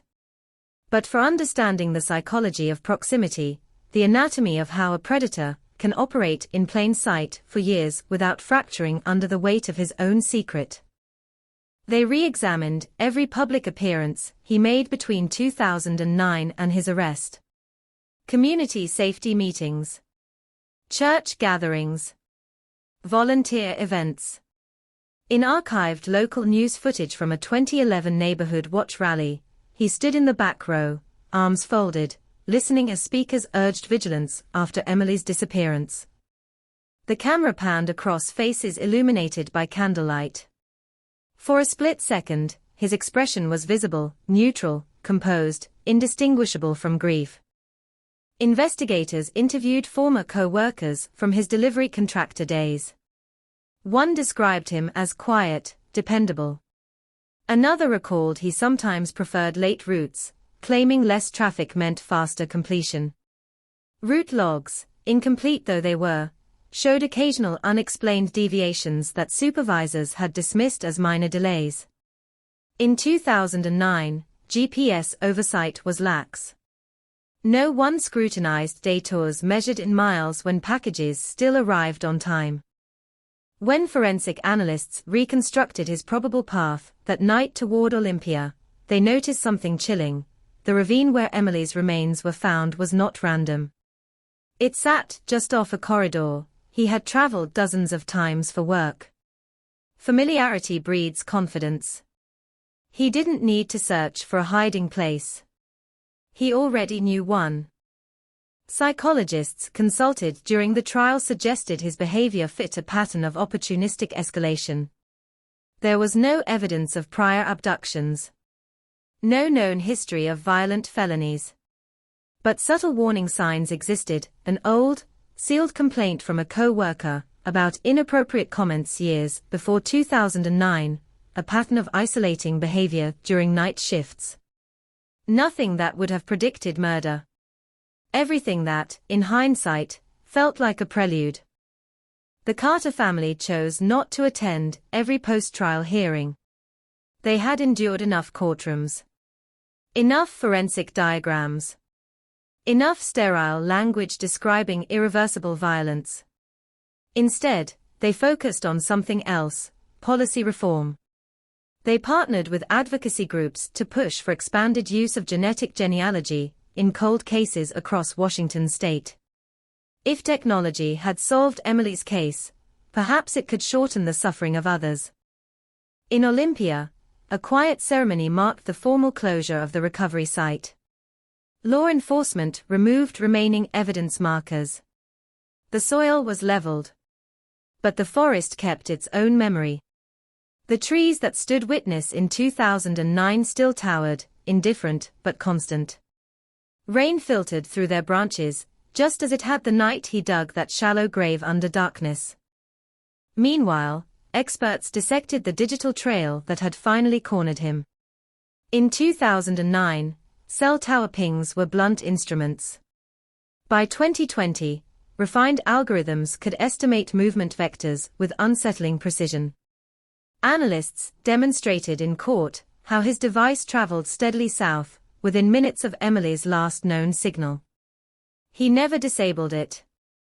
Perhaps he believed that among millions of data points, his would dissolve unnoticed.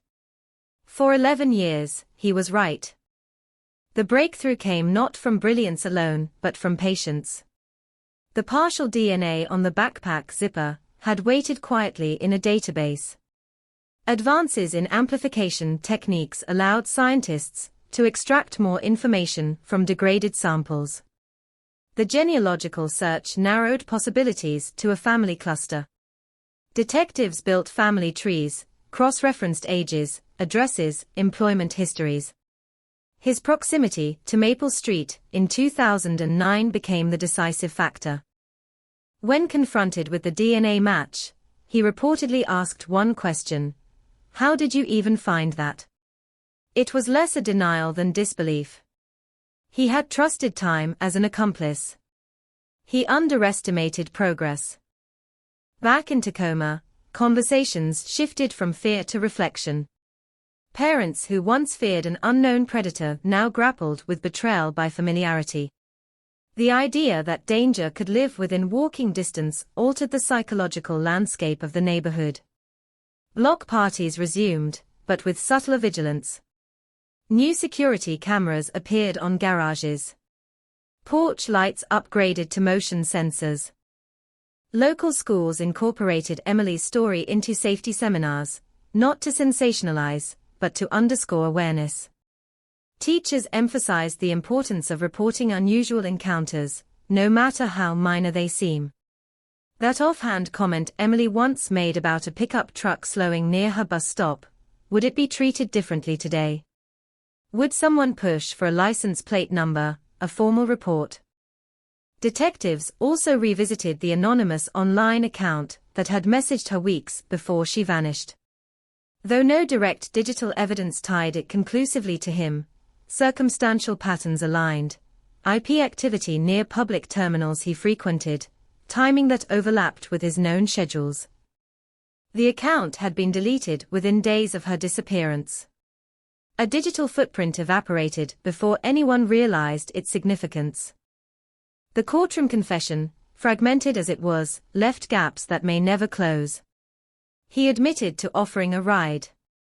Admitted to driving south. Admitted to panic. But intent remained obscured.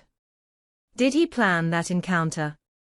Or did impulse ignite into violence within seconds? Experts debated the distinction, though legally it mattered less than the outcome. For the Carter family, intent was irrelevant.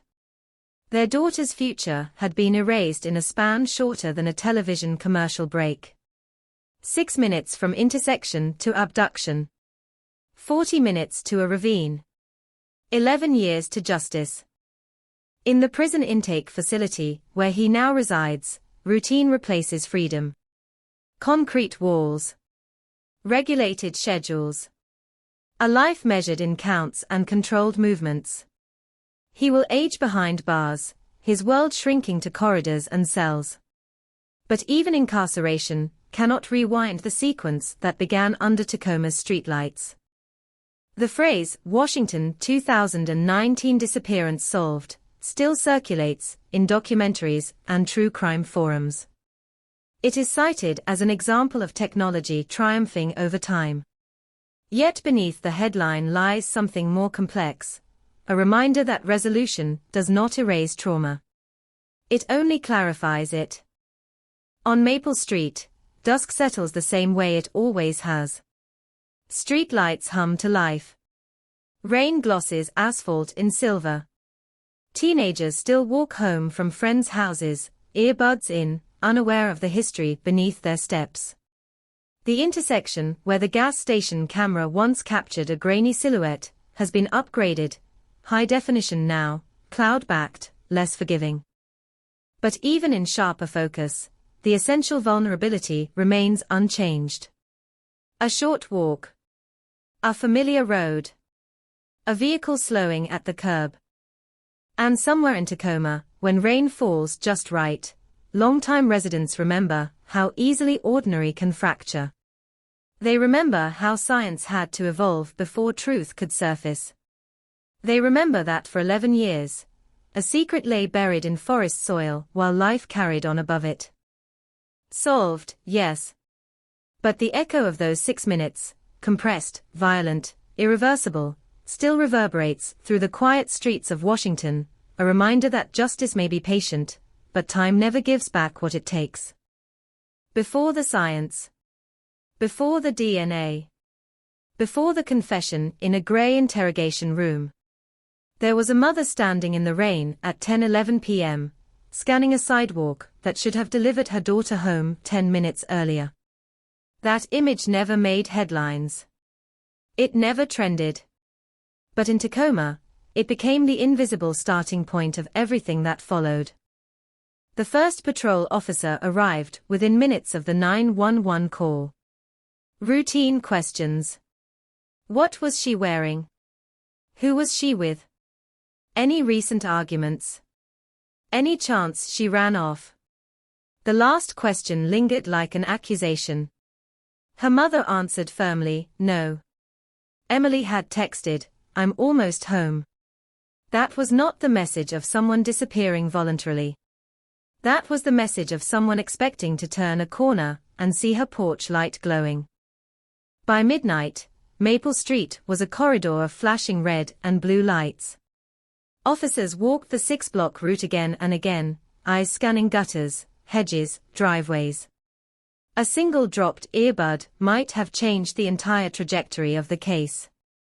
But there was nothing. The rain had washed the pavement clean. Inside the Carter home, the clock ticked too loudly. Family friends arrived with casseroles no one touched. The television stayed on, local news cycling through other stories, while a different kind of storm gathered quietly in that living room. Her bedroom door remained open. Bed made. Desk lamp off. Life paused mid-sentence. In those early hours, detectives still believed she might reappear. Teenagers sometimes did. They cooled off at a friend's house. They silenced phones.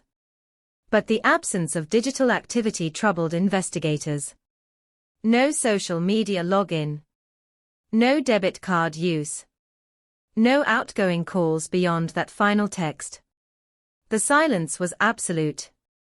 By sunrise, search dogs traced her scent to that curb where tire impressions overlapped in muddy confusion.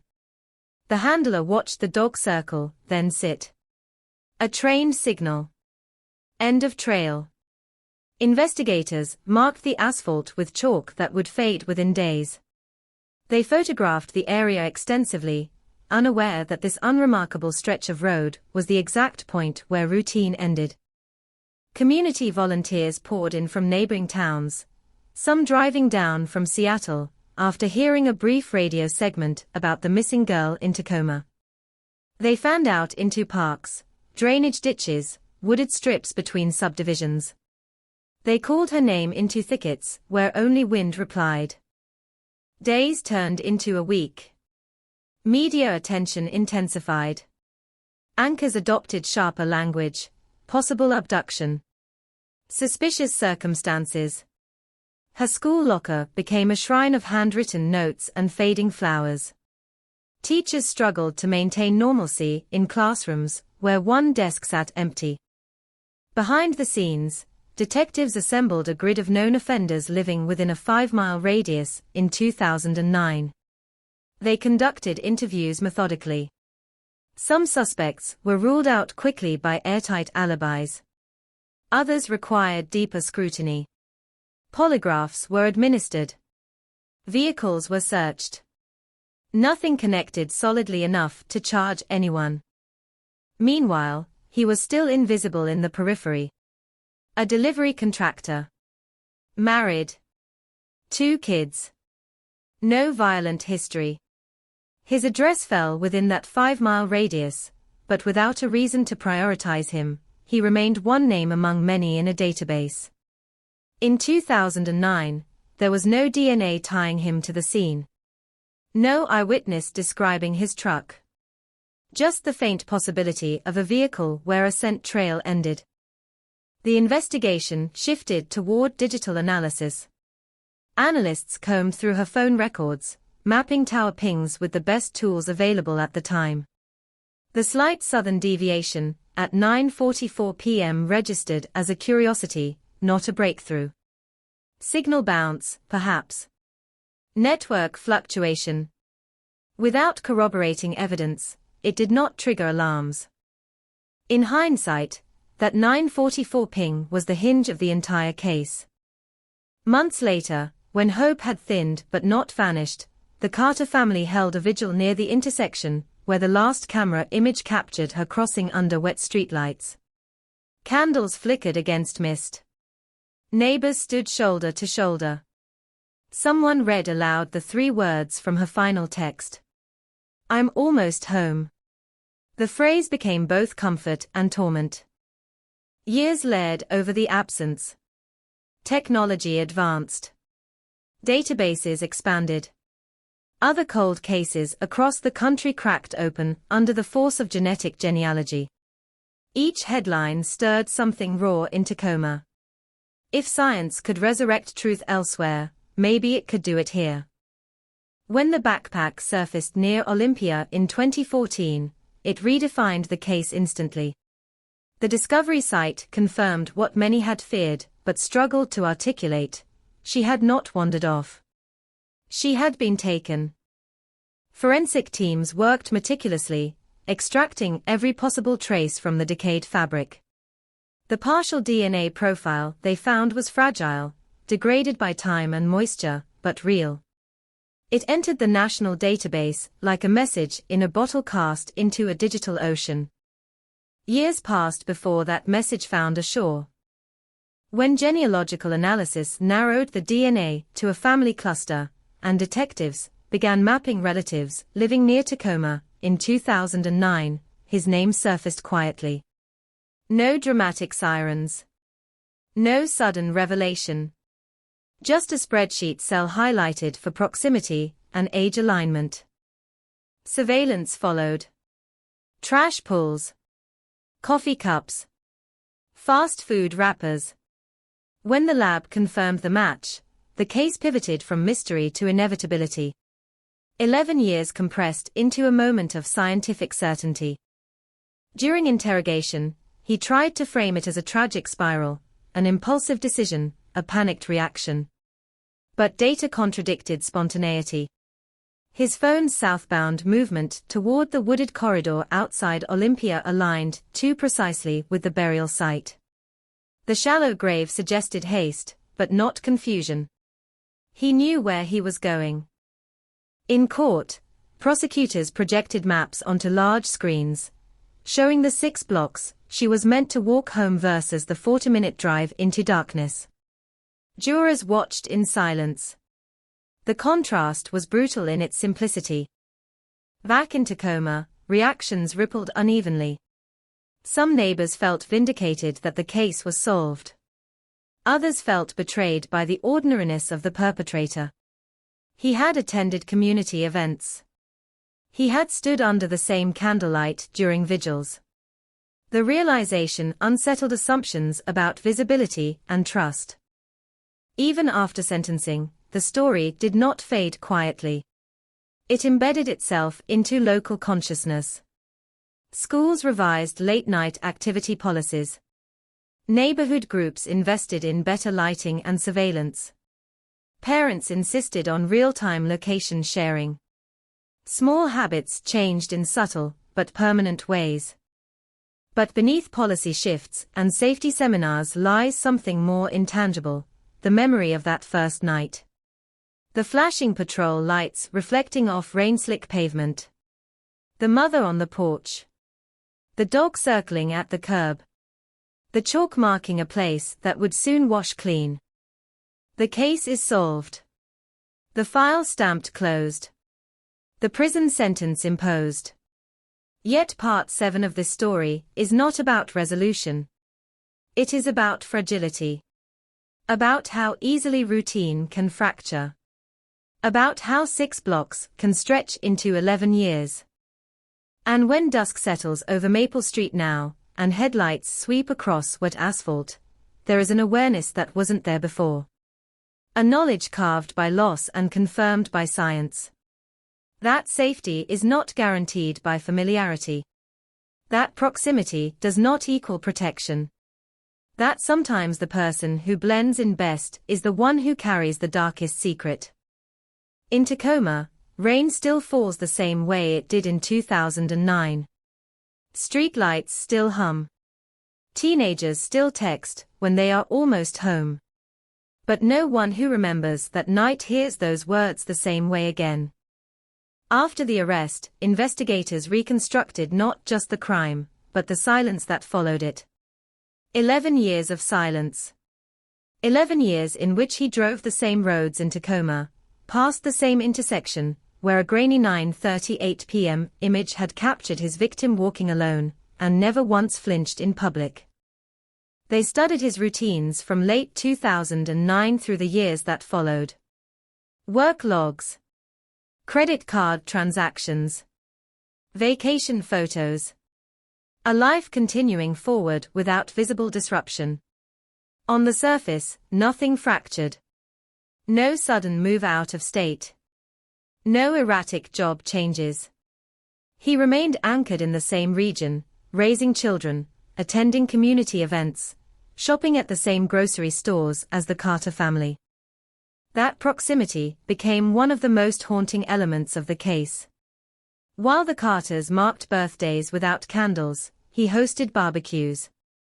While volunteers combed forests and drainage ditches, he mowed his lawn. While detectives stood at podiums asking for tips, he watched from his living room.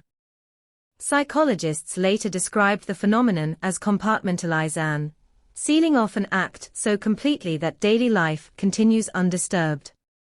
But the question lingered: did he ever revisit the ravine near Olympia?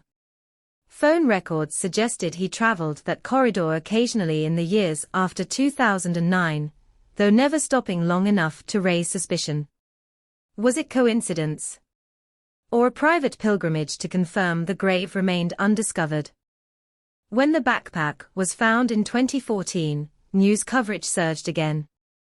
Detectives believe he saw those headlines. They believe he understood the risk had resurfaced. Yet he did not flee. He did not attempt to relocate.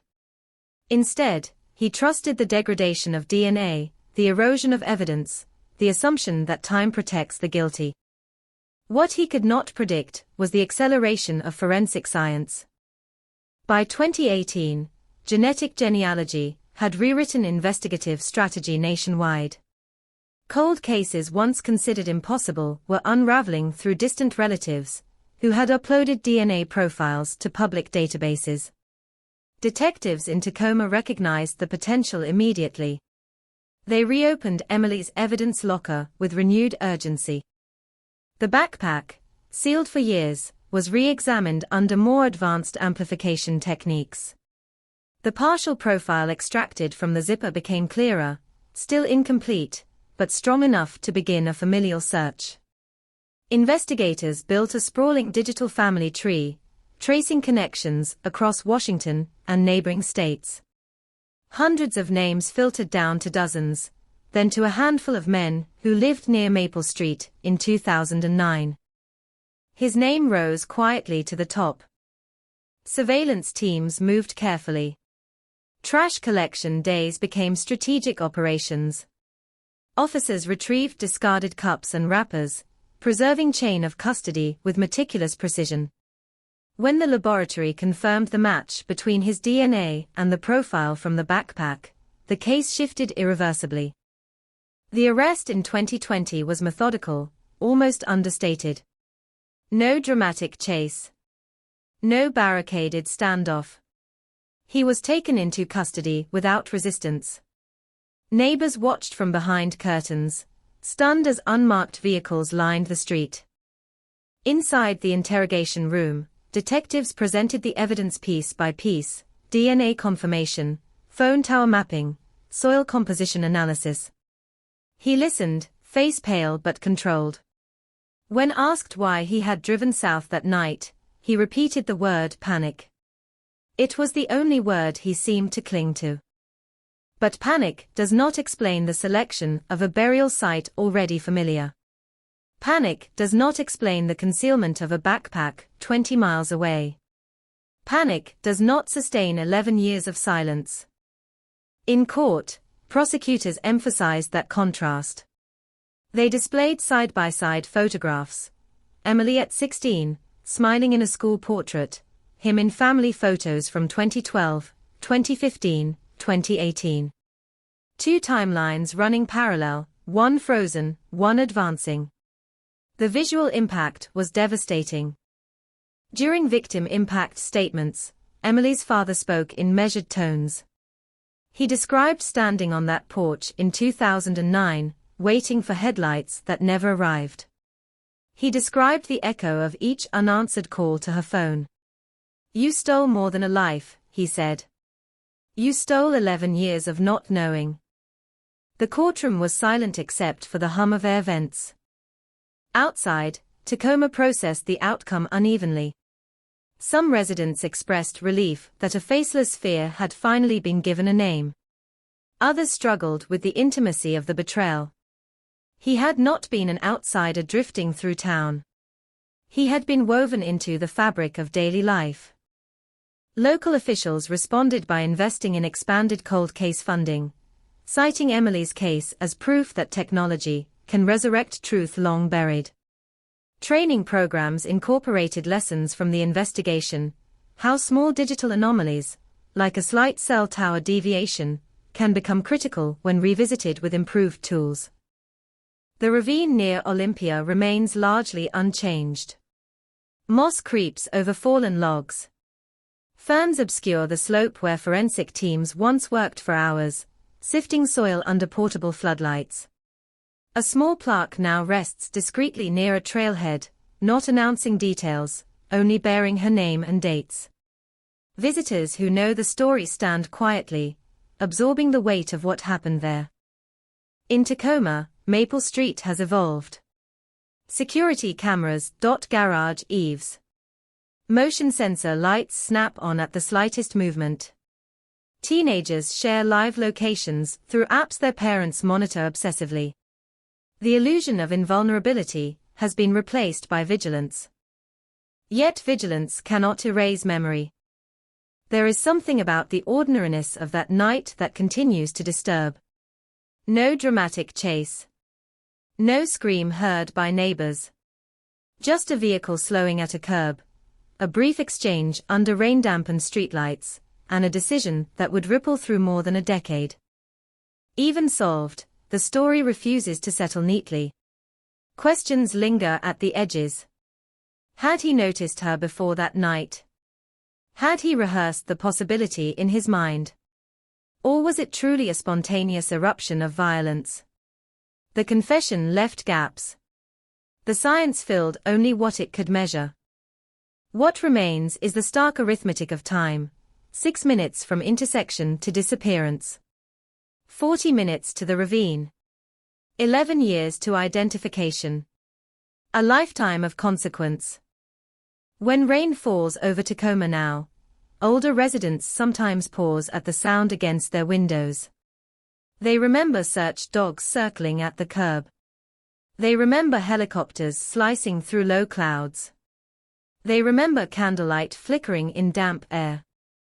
The headline reads clean and definitive: Washington 2019 disappearance solved. But beneath that clarity lies a deeper truth: resolution does not rewind, it only reveals. And what it revealed in this case was not just a crime, but the unsettling reality that evil can coexist with normalcy, waiting patiently for a moment of opportunity beneath the hum of ordinary streetlights. If the science brought answers, the trial brought confrontation. The proceedings began in 2021 at the Pierce County Courthouse in Tacoma, a building that had seen decades of violent crime, but few cases that had lingered in public memory quite like this one. News vans lined the sidewalk before sunrise. Reporters rehearsed live stand-ups in the cold morning air, their breath visible beneath courthouse steps worn smooth by generations. Inside, the prosecution's strategy was simple: let time speak. They reconstructed 2009 minute by minute. Cell tower pings were projected onto a massive courtroom screen. A digital map traced the route from Maple Street to the wooded ravine near Olympia. Jurors watched a red line crawl south along Interstate 5, the timestamp ticking forward in silence. 9:41 p.m. 9:58 p.m. 10:17 p.m. The defense argued contamination, secondary transfer, the possibility that DNA could travel innocently from surface to surface. But the state's forensic expert dismantled that theory carefully. The genetic material recovered from the backpack zipper wasn't incidental contact. It was touch DNA consistent with direct handling. Then came the genealogy explanation: how distant relatives had unknowingly provided the thread that unraveled everything. Charts filled with branching names illustrated how investigators narrowed hundreds of potential family members to one man, who lived less than 3 miles from Maple Street, in 2009. The courtroom absorbed it in near silence. But the most devastating testimony did not come from scientists. It came from Emily's mother. She described the night her daughter didn't come home. How she had stood barefoot on the porch despite the rain. How she dialed her phone again and again, convinced each ring would be the last before a sleepy, "I'm on my way." She described the knock at 2:13 a.m., an officer framed in porch light, and the way the world tilted irreversibly in that moment. Across the aisle, he avoided eye contact. Prosecutors introduced photographs from the search in 2014, when the backpack was discovered half buried under leaves. Jurors saw the mud-streaked fabric, the torn strap, the interior pocket still containing a folded receipt dated October 12, 2009. A timestamp preserved by chance. The defense pivoted to motive, or the absence of it. No documented stalking. No prior connection between him and the victim. They suggested impulsivity, a tragic encounter escalated beyond intention. But intent can be inferred from aftermath. The burial site. The concealment of belongings miles away. The silence for 11 years. When detectives testified about retrieving his discarded coffee cup in 2020, the moment felt almost mundane. A white paper cup. A plastic lid. Ordinary trash that became extraordinary evidence. Jurors understood the symbolism immediately. The smallest fragments of daily life can expose the darkest secrets. As closing arguments approached, tension tightened across the room. The prosecution framed the case as one of delayed justice, not imperfect justice. Time did not weaken this truth, the prosecutor said. It sharpened it. The defense warned jurors about the weight of old cases. Memories fade. Evidence degrades. They urged caution against the confidence of modern technology. Then deliberations began. Outside, Tacoma waited again, just as it had in 2009, just as it had in 2014. News alerts buzzed across phones. Social media threads filled with speculation and restrained hope. After 3 days, the jury returned. Guilty. The word landed without theatrics, yet its impact reverberated. Emily's father lowered his head. Her mother closed her eyes. On the opposite side of the room, he remained motionless, hands clasped, staring forward as though the verdict had arrived from a distant place rather than the 12 people seated feet away. Sentencing followed weeks later. The judge spoke deliberately, acknowledging both the brutality of the crime and the extraordinary patience of the investigation. Justice delayed is not justice denied, she said, before imposing life imprisonment without the possibility of parole. There was no outburst. No dramatic confession. Just the scrape of a chair, and the sound of deputies guiding him away. In the months that followed, Tacoma began to shift from obsession to reflection. Schools invited detectives to speak about digital safety. Community groups organized self-defense workshops. The case was cited in state conferences about cold case methodology, held occasionally in Seattle, where forensic specialists analyzed the investigative timeline as a blueprint for other departments. Yet for the Carter family, the end of trial did not mark the end of grief.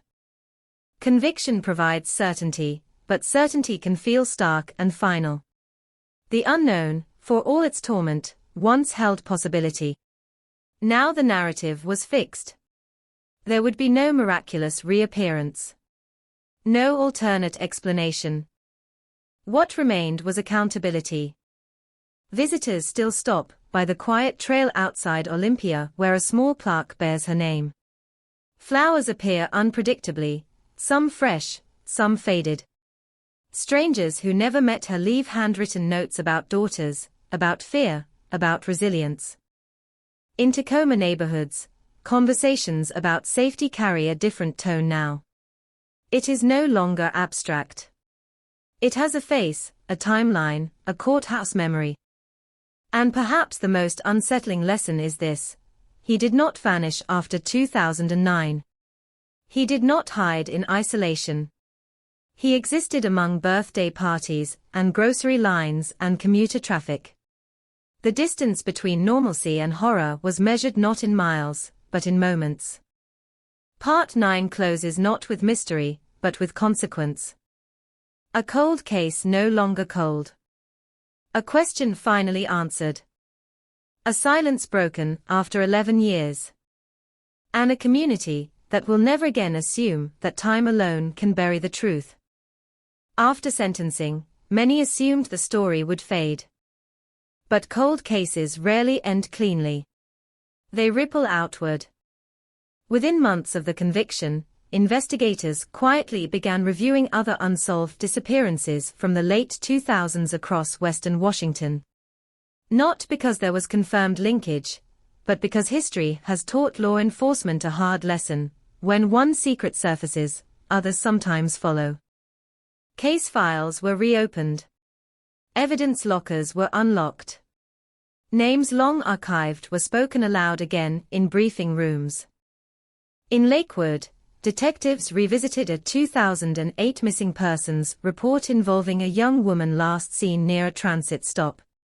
In Puyallup, they examined a file involving a suspicious vehicle described in eerily similar terms to the one connected to Emily's disappearance.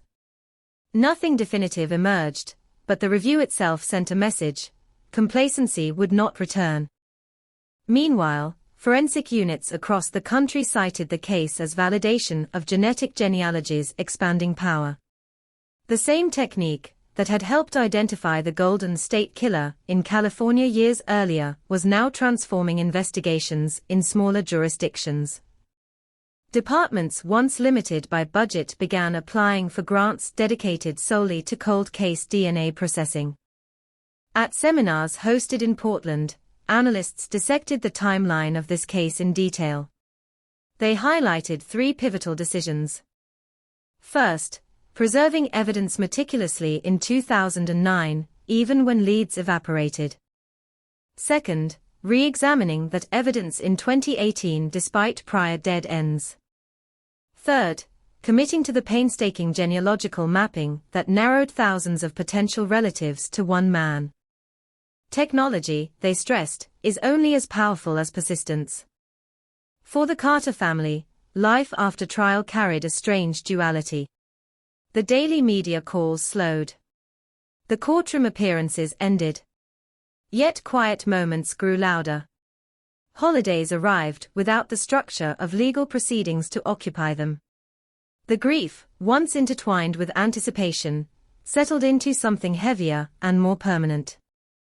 Emily's room remained mostly untouched for years. Eventually, her parents transformed it into a scholarship foundation office, small but purposeful. They began awarding annual grants to high school seniors pursuing forensic science or criminal justice degrees. If technology solved this, her father said at the first ceremony, then let's help create the next generation who will use it. Students from Tacoma schools applied in growing numbers. Across town, conversations about safety shifted from fear to education. Workshops addressed digital footprints, ride-sharing awareness, and personal boundaries. The narrative evolved, not just a tragedy, but a lesson.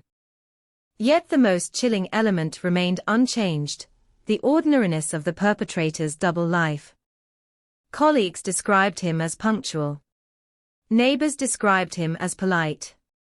No prior violent record. No glaring red flags that would have predicted what happened on a rainy October night in 2009. Criminologists later debated the psychological profile. Was it suppressed aggression?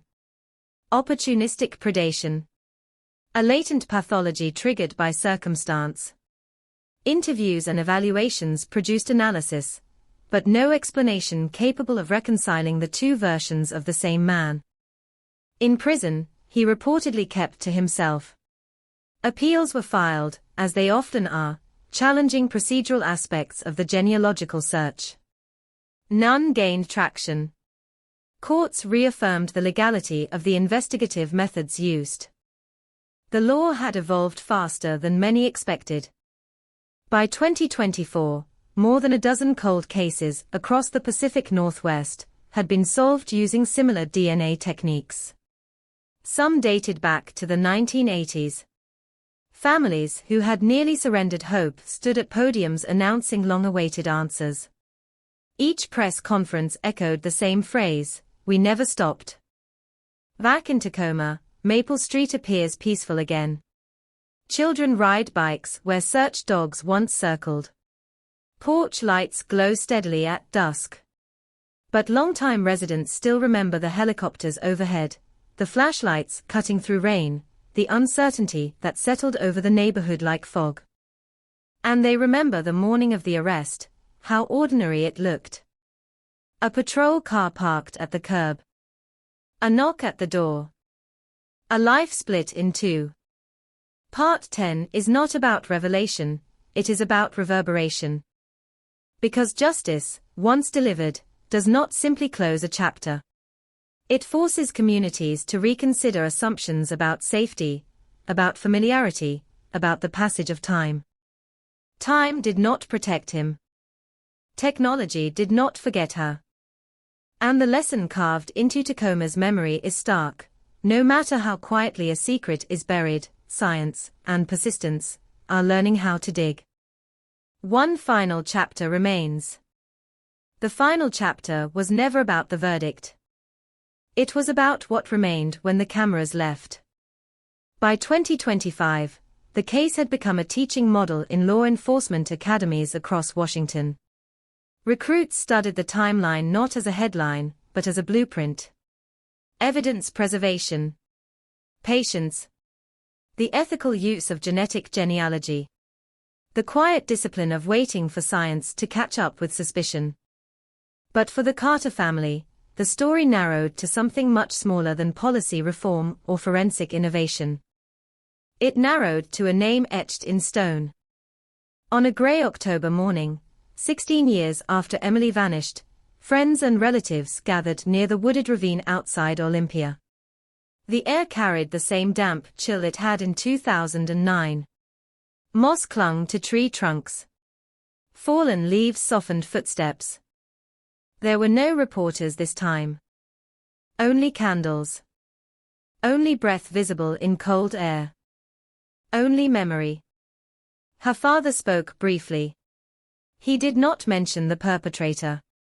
He did not repeat the details that had once saturated news cycles. Instead, he talked about the way she laughed too loudly at her own jokes.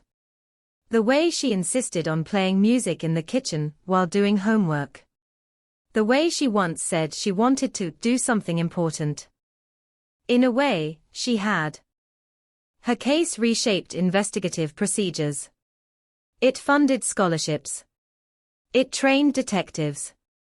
It reminded a community that unresolved does not mean unsolvable. Back in Tacoma, Maple Street no longer feels haunted, but it carries awareness. Porch lights remain on longer. Neighbors check in more often. Parents hold their children a second longer before saying goodnight. The perpetrator sits behind concrete and steel now, his world reduced to measured steps and scheduled hours. Appeals exhausted. Doors locked with finality.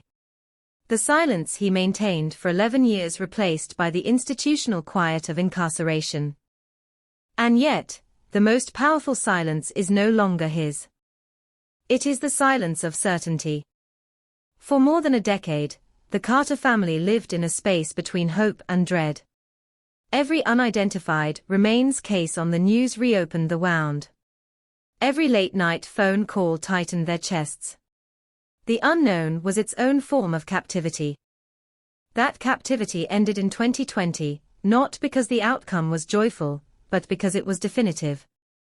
Cold cases are often described as frozen in time. But this one proves something different. They are not frozen. They are waiting. Waiting for a lab technique to evolve. Waiting for a database to expand.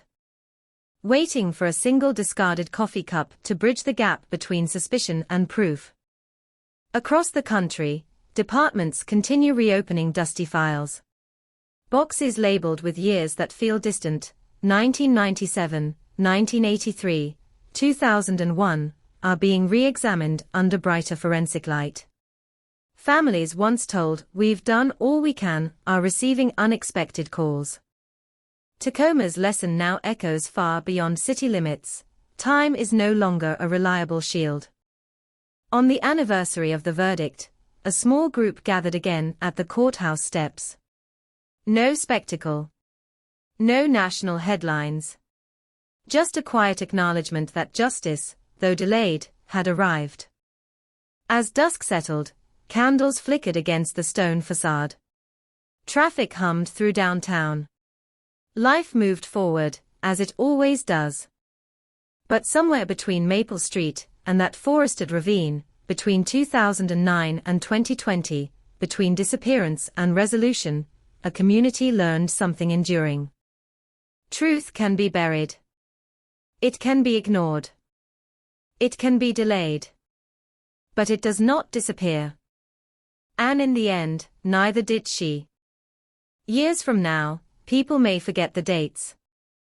They may forget the exact hour she was last seen walking down Maple Street in Tacoma. They may forget the rainfall totals from that October night in 2009. They may even forget the name of the man who believed time would protect him. But they will not forget what the case proved. In the mid-2020s, law enforcement agencies across Washington began formally restructuring their cold case units.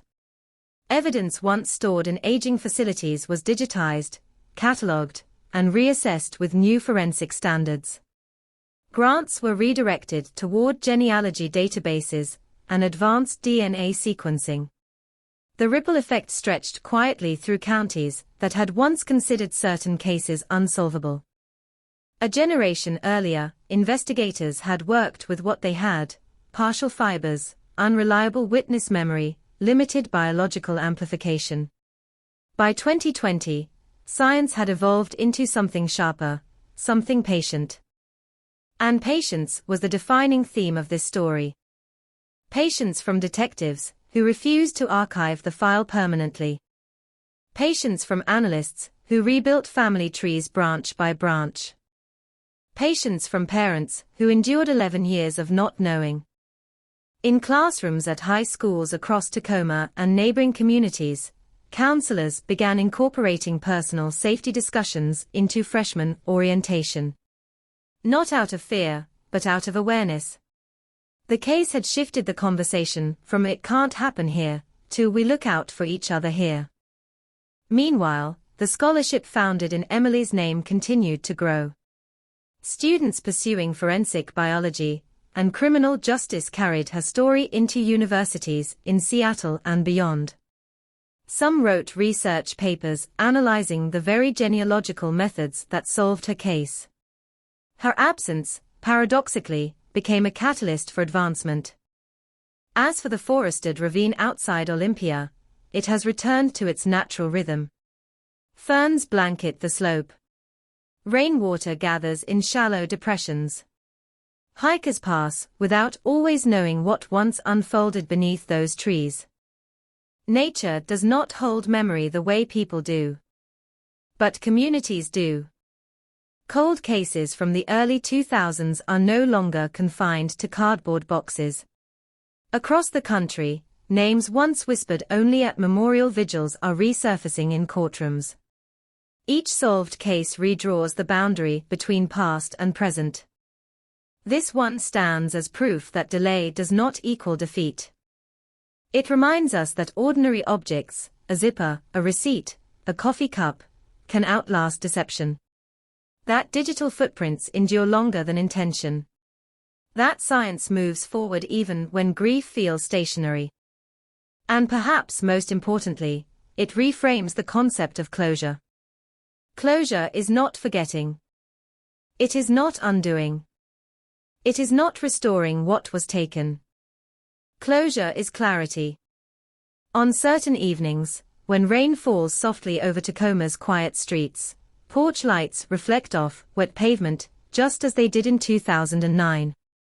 The difference now is invisible but profound. The question mark that once hovered over the community has been replaced with a period.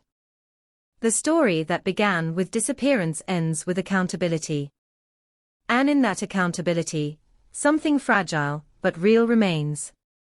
Not just justice, but remembrance.